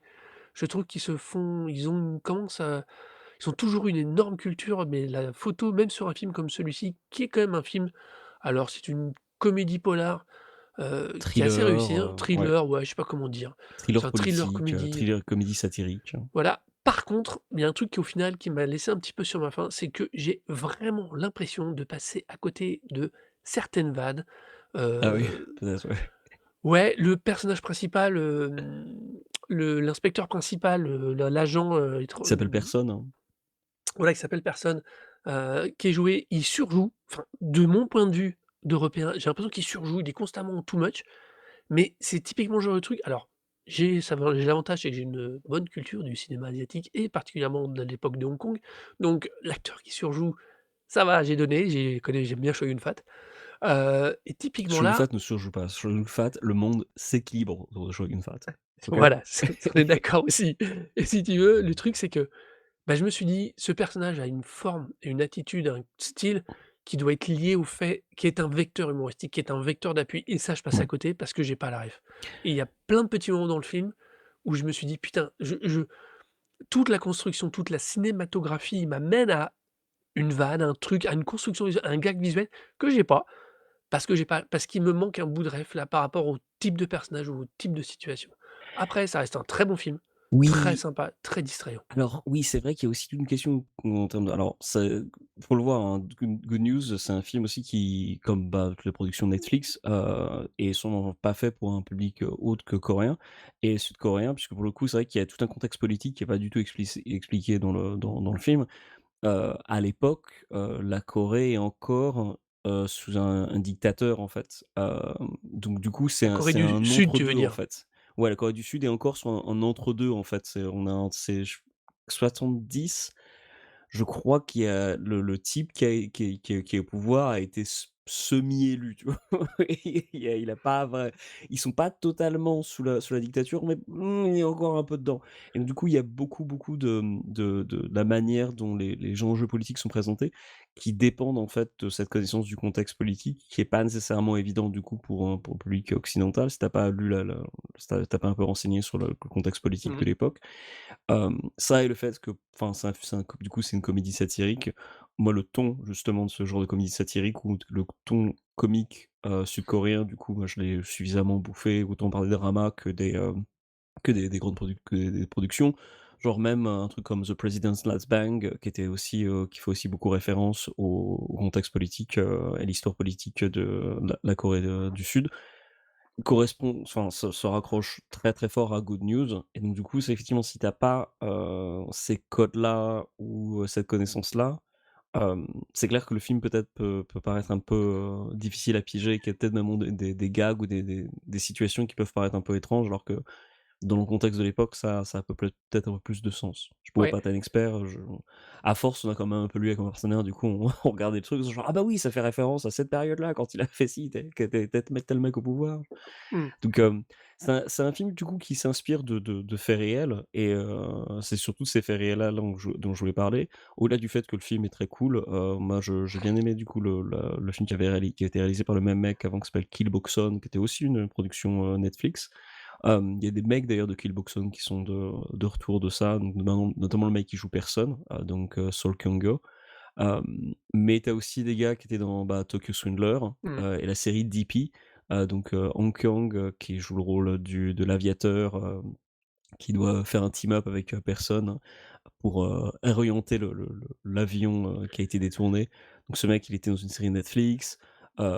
L'acteur, japonais qui est dans le film, qui est un politicien, il est dans Tokyo Swindler, qui est C'est aussi une production Netflix et dans 13 Assassins aussi qui est aussi pas mal et poussé sur Netflix, ouais, ouais, 13 Assassin's qui est cool, mais sans qui plus. est oui, voilà, qui sont plus parce que l'original est 10 000 fois mieux, en fait. Donc c'est un remake trop fidèle à son produit Je d'origine, quoi. vais me permettre juste de lire le mini pitch que tu as fait quand même, OK, du film parce qu'on en parle depuis tout à l'heure, mais on n'a même pas raconté un minimum c'est vrai. l'histoire.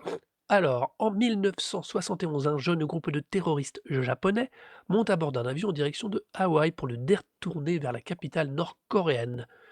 Les autorités japonaises et sud-coréennes vont tenter de sauver les passagers, ou plutôt de faire croire qu'ils le font de leur mieux, tandis que deux acteurs de l'ombre agissent pour sauver les otages et peut-être aussi leur réputation. Voilà, ça, c'est le synopsis de base. À partir de là, il n'y a pas de spoil, c'est très vite mis en place. Mais toi, ce qui t'intéressait, c'est comme c'est dit par les trois premiers écrans, c'est s'inspire de faits réels, tous les Ouais, personnages sont fictifs, et j'ai beaucoup aimé la troisième phrase qui disait: «À vous de croire ce que vous voulez». Heu, exactement, oui. Ça, je dois avouer que j'ai assez aimé l'ouverture. Du coup, ça donne un bon, c'est pareil, c'est parti du contexte. Mais du coup, toi, quand on tu m'en as parlé, tu m'as parlé du rapport avec la musique, honnêtement, et surtout avec un groupe, japonais ultra connu de nos jours. Oui, alors oui, alors ultra connu pour les gens qui s'intéressent au rock, japonais un peu indé. Oui, d'accord. Mais oui, qui a une certaine réputation. Puisque du coup, le film fait bien de préciser genre: «Oui, croyez ce que vous voulez», surtout parce que les faits réels, donc qui sont assez proches de ce qui est présenté dans le film, hem, ont été la source d'embarras pour le gouvernement japonais, pour différentes raisons. Donc, le film Good News donc s'inspire d'un détournement d'avion qui a véritablement lieu, donc le 31 mars 1970, que 9 terroristes, japonais, membres d'une faction de l'armée rouge japonaise, heu, sont débarqués dans un avion, armés de bombes artisanales, de sabres et d'un slogan: «Nous sommes Ashita no Joe», donc une référence au manga Ashita no Joe qui est un manga de sport, heu, qui a été considéré comme ayant un gros sous-texte socialiste. Donc il débarque dans un avion en direction de Fukuoka, donc qui était, donc un avion de ligne, japonais, auquel qui est censé faire un voyage, bah, sur le territoire japonais, donc pas très loin. Ils prennent en otage les passagers et les pilotes pour le détourner vers Cuba. Donc ce qui était une direction un peu différente de Oui, Fukuoka, donc c'est un peu pas trop la même direction. Donc malheureusement pour eux, il y avait pas assez d'essence. Parce que forcément, si tu prends un avion qui se prend une petite distance, il est pas censé avoir assez de d'essence. Donc forcément, c'était un peu nul. Et bah, donc du coup, ils sont forcés d'atterrir à l'aéroport de Fukuoka pour reprendre de l'essence. Et c'est là que des négociations ont commencé à avoir lieu.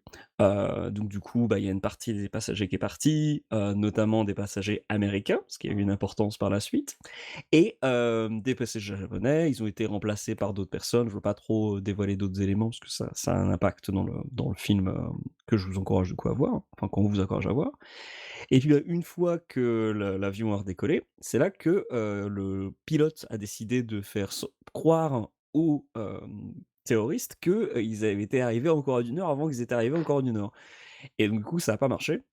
Et donc du coup, bah, les terroristes ont commencé à péter un plomb, il y a eu de nouveau des négociations et puis finalement, ils ont réussi à, d'arriver en Corée du Nord. mmh Et ben, bravo à eux, bravo, vous avez réussi votre détournement d'avion.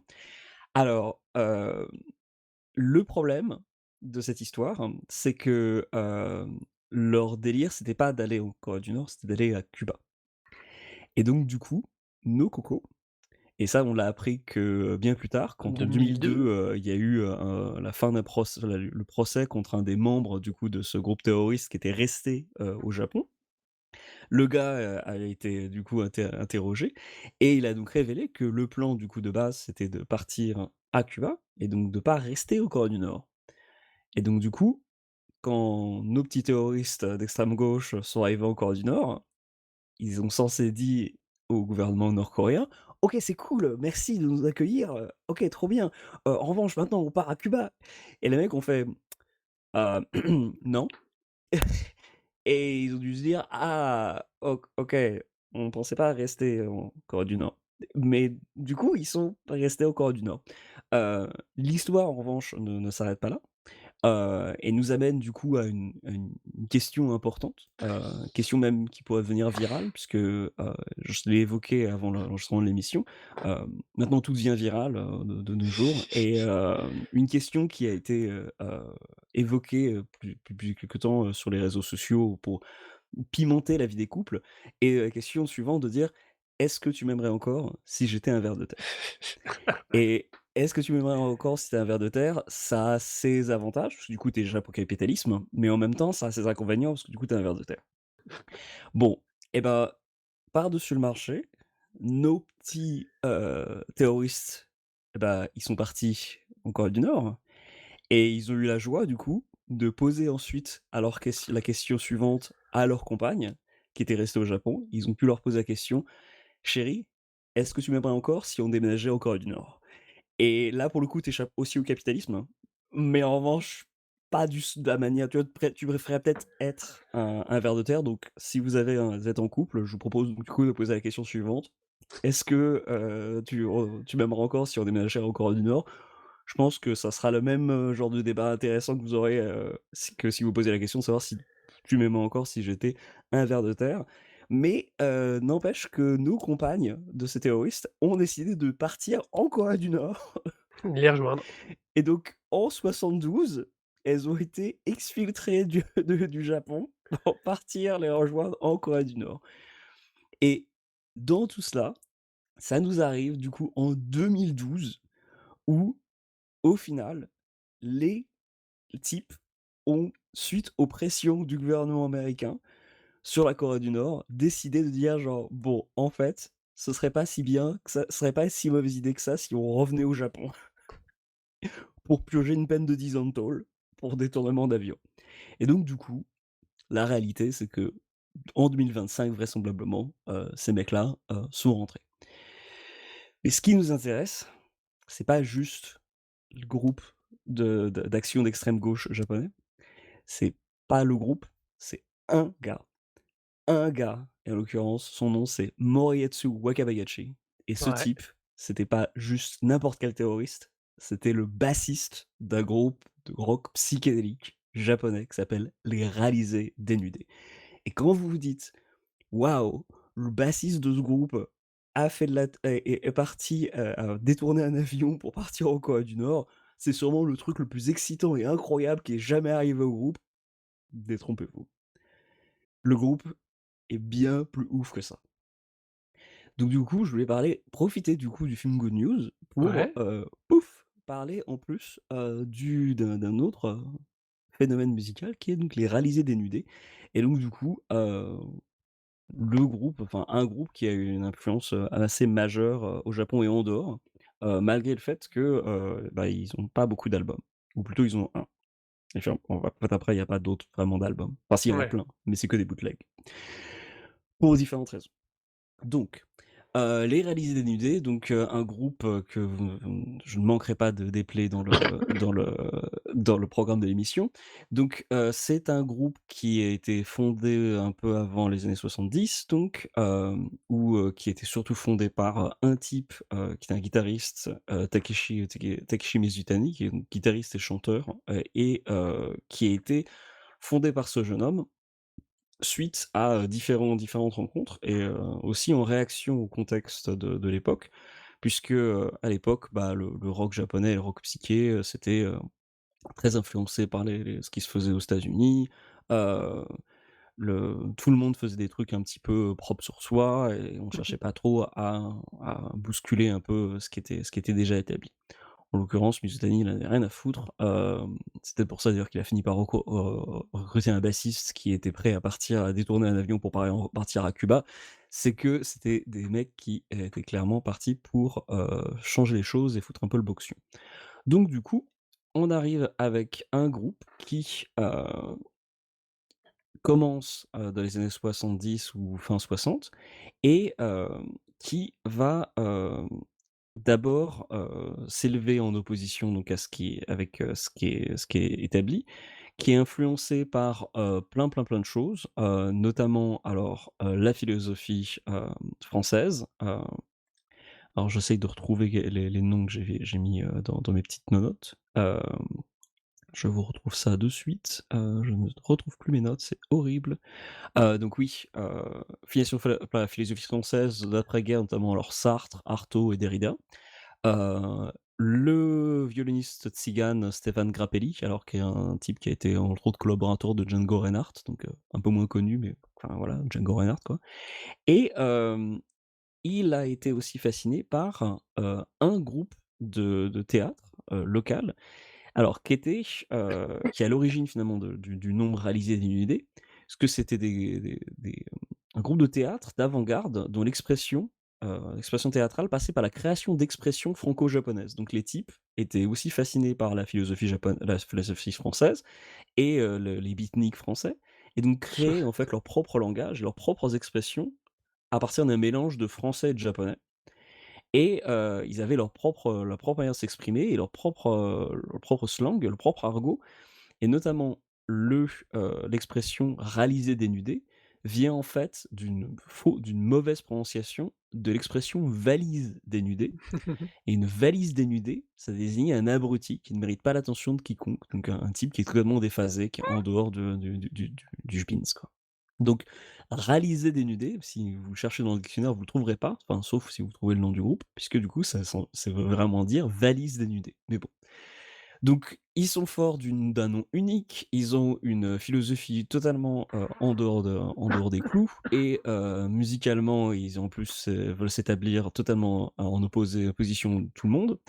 Donc du coup, bah, ils ont tout pour, faire un groupe à succès ou en tout cas, être, partis pour la gloire.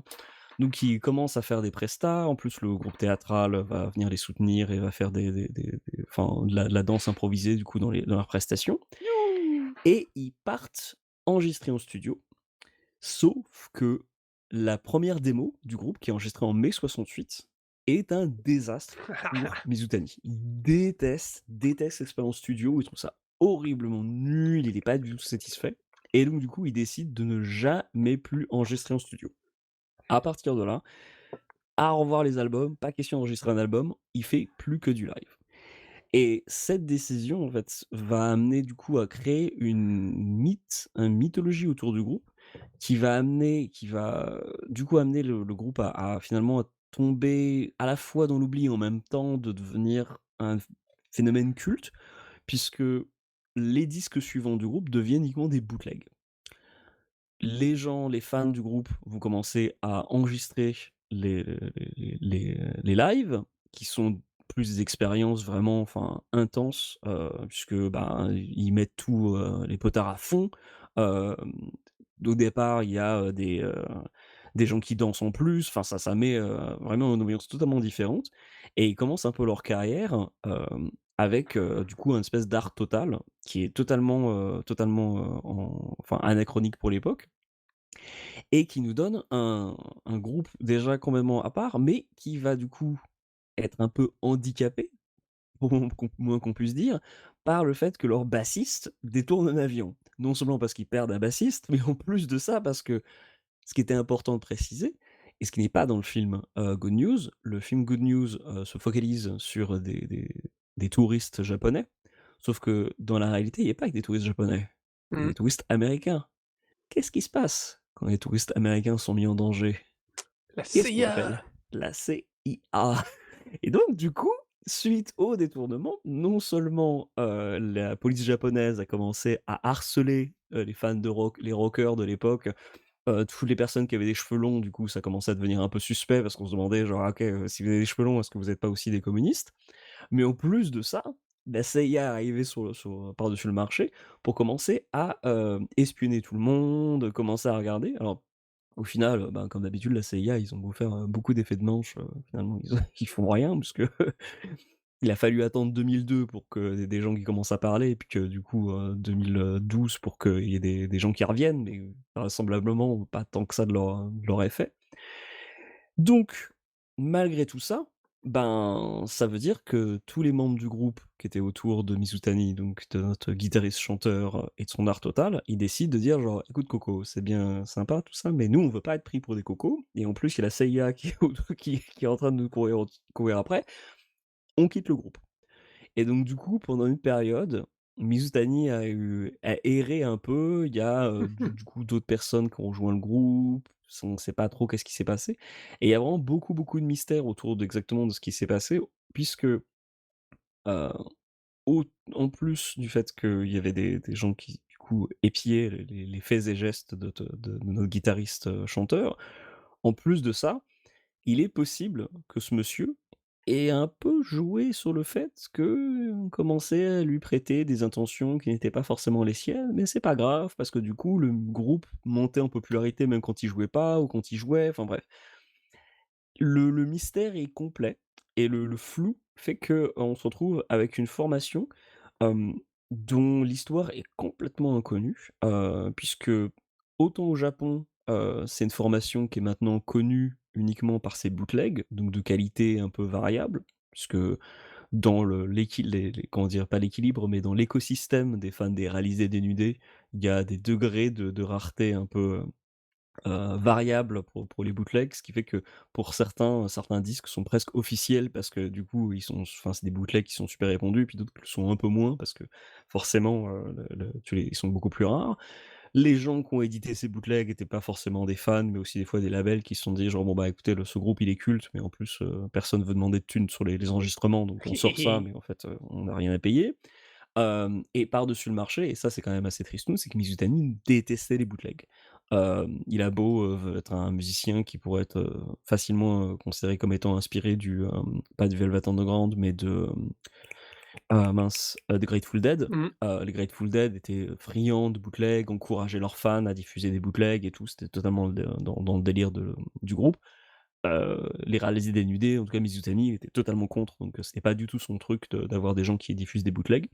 Et malgré ça, en fait, comme il détestait être en studio, bah, il se consacrait uniquement au live, en fait, et il donnait ces prestations occasionnelles un petit peu, au fil des années. Et donc du coup, tu as tout un comment dire? Une mystique créée autour de ces enregistrements et ces morceaux. Et des qualités variables. Il y a une histoire aussi tout autour d'un documentaire qui a été réalisé sur le groupe où, vraisemblablement le mec qui est arrivé en studio pour filmer le groupe, au départ c'était un Français. Il a filmé le groupe et on lui a autorisé uniquement à filmer le groupe qu'à une certaine distance, et au bout d'un moment Mizutanu aurait, décidé de claquer la porte et donc de fermer d'empêcher le mec de filmer le groupe même s'il était loin, et donc du coup le reste du documentaire où tu entends juste le groupe jouer mais tu vois pas le groupe jouer. Ouais. Donc il y a vraiment un jeu tout le temps entre, «Hey, je veux que mon groupe, il fasse une musique, qui se détache des autres, mais il faudrait pas que les autres l'entendent quand même». Genre, tu fais une musique, mais en même temps, tu voudrais pas que les gens entendent ce que tu fais, qu'est-ce que tu cherches? Ouais, ouais, bah, Hem Et donc du coup, ça pose de vraies questions, mais la vraie question qu'on peut se poser du coup, c'est: «Est-ce que les réaliser dénudés, c'est cool? Et est-ce que c'est bien?» Et la réponse, c'est genre: «Ouais, ça défonce, c'est trop bien». Alors, c'est trop bien parce que, ben, il y a non seulement des fans, alors globalement surtout des fans, en dehors du Japon, puisque en plus d'avoir une réputation un peu sulfureuse, heu, ben, enfin sulfureuse, en tout cas une réputation, créée, où tout est sujet au doute. Hem, Ben, c'est un groupe qui est mal perçu, au Japon même ou dans la scène indé, vraisemblablement parce que justement, beaucoup de gens leur attribuent beaucoup de choses, et donc du coup, les gens qui sont dans la scène, en fait, considèrent le groupe comme étant un petit peu un truc qui obscurcit un peu le reste du travail des autres, quoi. Ce qui peut paraître étrange, parce que pour le coup, c'est pas un groupe très, très connu, mais une fois qu'on est dans le milieu, au final, il y a plein de gens qui respectent énormément, qui ont une adoration pour cette formation, et donc du coup qui est perçu dans le milieu vraisemblablement du rock indé japonais comme étant un petit peu, des emmerdeurs, quoi. Alors des emmerdeurs qui n'existent plus puisque pour le coup le Mizutani est décédé en 2019, et il a tellement bien fait son compte de créer le doute autour de son existence qu'on a appris son décès qu'en 2021. C'est-à-dire que le mec il est décédé, il a mis 2 ans avant que les gens confirment véritablement: «Non, non, mais il est vraiment mort là, il est pas disparu, il est pas encore caché, il est vraiment, vraiment décédé», et il y a eu les funérailles et tout, donc c'est vraiment un groupe qui, de toute son existence, aura créé un flou artistique absolument incroyable, volontaire ou non, puisque du coup, on sait pas trop si Mizutani voulait vraiment, hem, ne pas être connu, ou en tout cas, heu, se dissimuler véritablement, ou s'il était encore, mettons, sous l'effet de se dire genre: «Putain, la CIA est derrière moi», ou si, il s'est pas dit genre: «Ah putain, la CIA est derrière moi, trop bien, je vais en profiter pour, du coup, créer une mystique autour de mon groupe». Hem, des anecdotes, locales, veulent que, il soit apparu à des différentes occasions à des concerts, mais genre juste avant le début du concert, puis après il s'est barré, tu vois? Donc c'est un peu étrange. Les gens donc sur place veulent pas trop s'exprimer sur, le groupe, et véritablement ce qui a pu se passer ou ne pas se passer. Le groupe, en plus, a eu sa période, en tout cas a commencé à être connu en dehors des cercles d'aficionados grâce à un livre, qui, s'appelle Japrock Sampler, qui est écrit par un journaliste anglais qui s'appelle, Julian Cope, qui est un super journaliste, mais qui a fait un boulot un peu gonzo, et donc du coup, le chapitre qui est consacré dans son bouquin au rock japonais, qui est consacré au réalisé dénudé, ben, c'est un chapitre que quand tu le lis, tu te dis genre: «Putain, ce groupe, c'est ouf, qu'est-ce que c'est que ce bordel?» Et en fait, quand tu cherches un petit peu à creuser un peu, tu vas très vite te rendre compte que, ben, c'est un petit peu incertain, exactement quel fait, comment il a pu obtenir, la confirmation de telle information ou pas, et dans la version japonaise, l'édition japonaise de ce bouquin, et édité, avec un préambule disant genre: «Oui, tous les faits qui sont tous les éléments qui sont relatés dans ce livre ne sont pas forcément reflètent pas forcément la réalité des choses». Donc vraisemblablement, Julian Cope a fait vraiment du journaliste gonzo au maximum puisque du coup il aurait ajouté des trucs. Un des faits les plus marquants pour moi d'un point de vue musical, c'est que quand il décrit le groupe, il réduit tout le groupe à uniquement, Mizutani et à sa guitare et son chant en disant genre: «Ouais, tous les autres mecs dans le du groupe de toute façon, c'était des faire-valoir qui savaient pas jouer». Au final, quand tu recherches un petit peu sur d'autres articles, tu te rends compte qu'au final, il y a eu vraiment que 2 bassistes dans le groupe en dehors du mec qui a détourné l'avion. Ils ont eu que 2 et enfin, c'est pas des manches, quoi. Tu le groupe, ça s'entend que c'est des types qui maîtrisaient donc ça a beau être minimaliste en dehors du chant et de la guitare, c'est pas non plus n'importe quoi, c'est pas non plus des abrutis. Par-dessus le marché, il y a un moment dans le bouquin où quand il raconte une anecdote de concert, il raconte que, vraisemblablement les Râles et Dénudés étaient bookés à un festival et puis en fait, il y a eu un typhon qui devait arriver et donc du coup les organisateurs du festival ont demandé à Mizutani de dire genre: «Est-ce que vous pourriez pas baisser un peu les amplis pour pas enfin parce qu'il y a un risque de typhon?»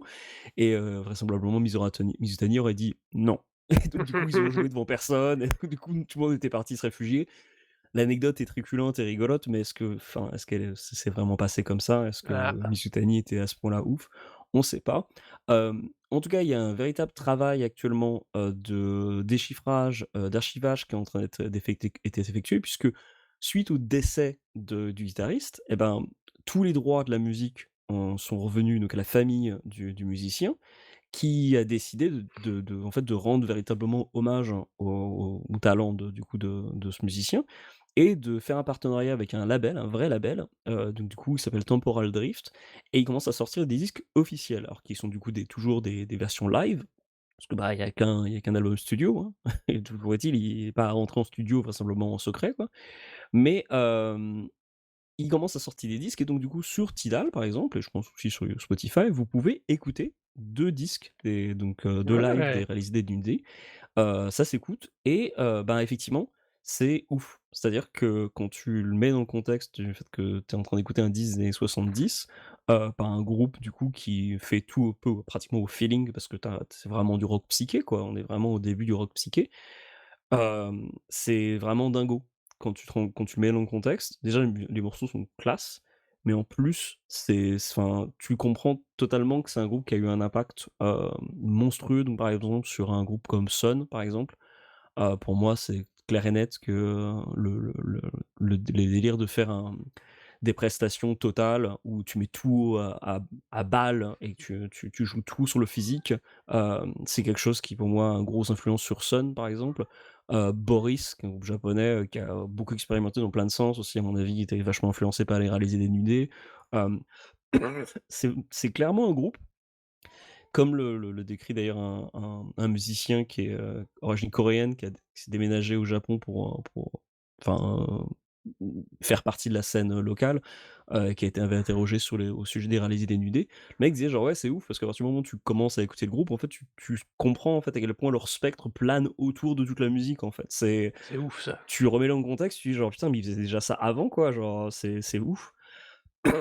Ils étaient totalement en dehors des clous, mais alors que tu pourrais, quand tu le décris la musique telle que je l'ai fait, ça pourrait te donner l'impression d'un groupe un peu chaotique qui faisait tout et n'importe quoi. En fait, c'est super bien branlé, les mélodies sont super bien trouvées, ça joue super bien, c'est un peu presque pratiquement minimaliste, mais toujours avec un jeu, mais avec une précision, genre ouf.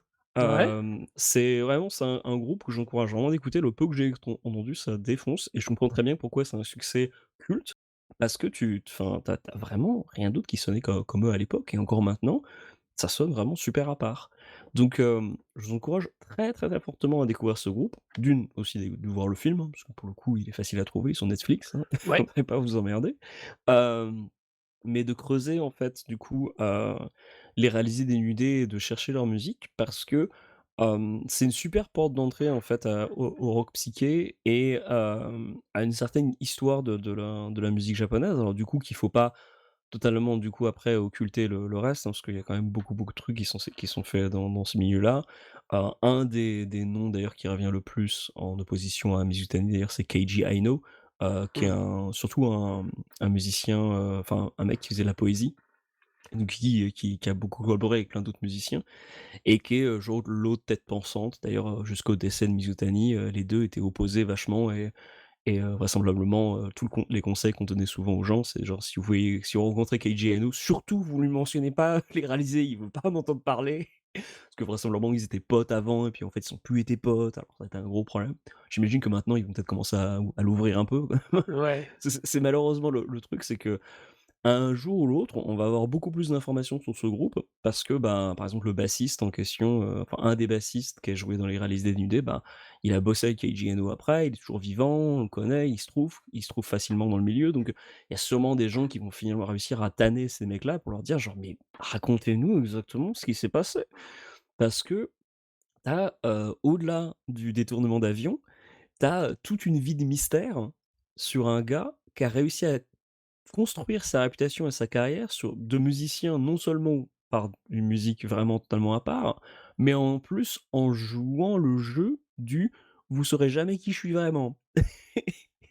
Genre, tu les vois en photo, on le voit en photo, en plus, c'est des grosses lunettes noires, des longs cheveux noirs, enfin, il a tout pour être genre le cliché photogénique du rocker indé et en même temps, il a toujours tellement joué avec la carte du, «Non mais, c'est pas vraiment ce que je veux dire» et donc vous voulez dire quoi?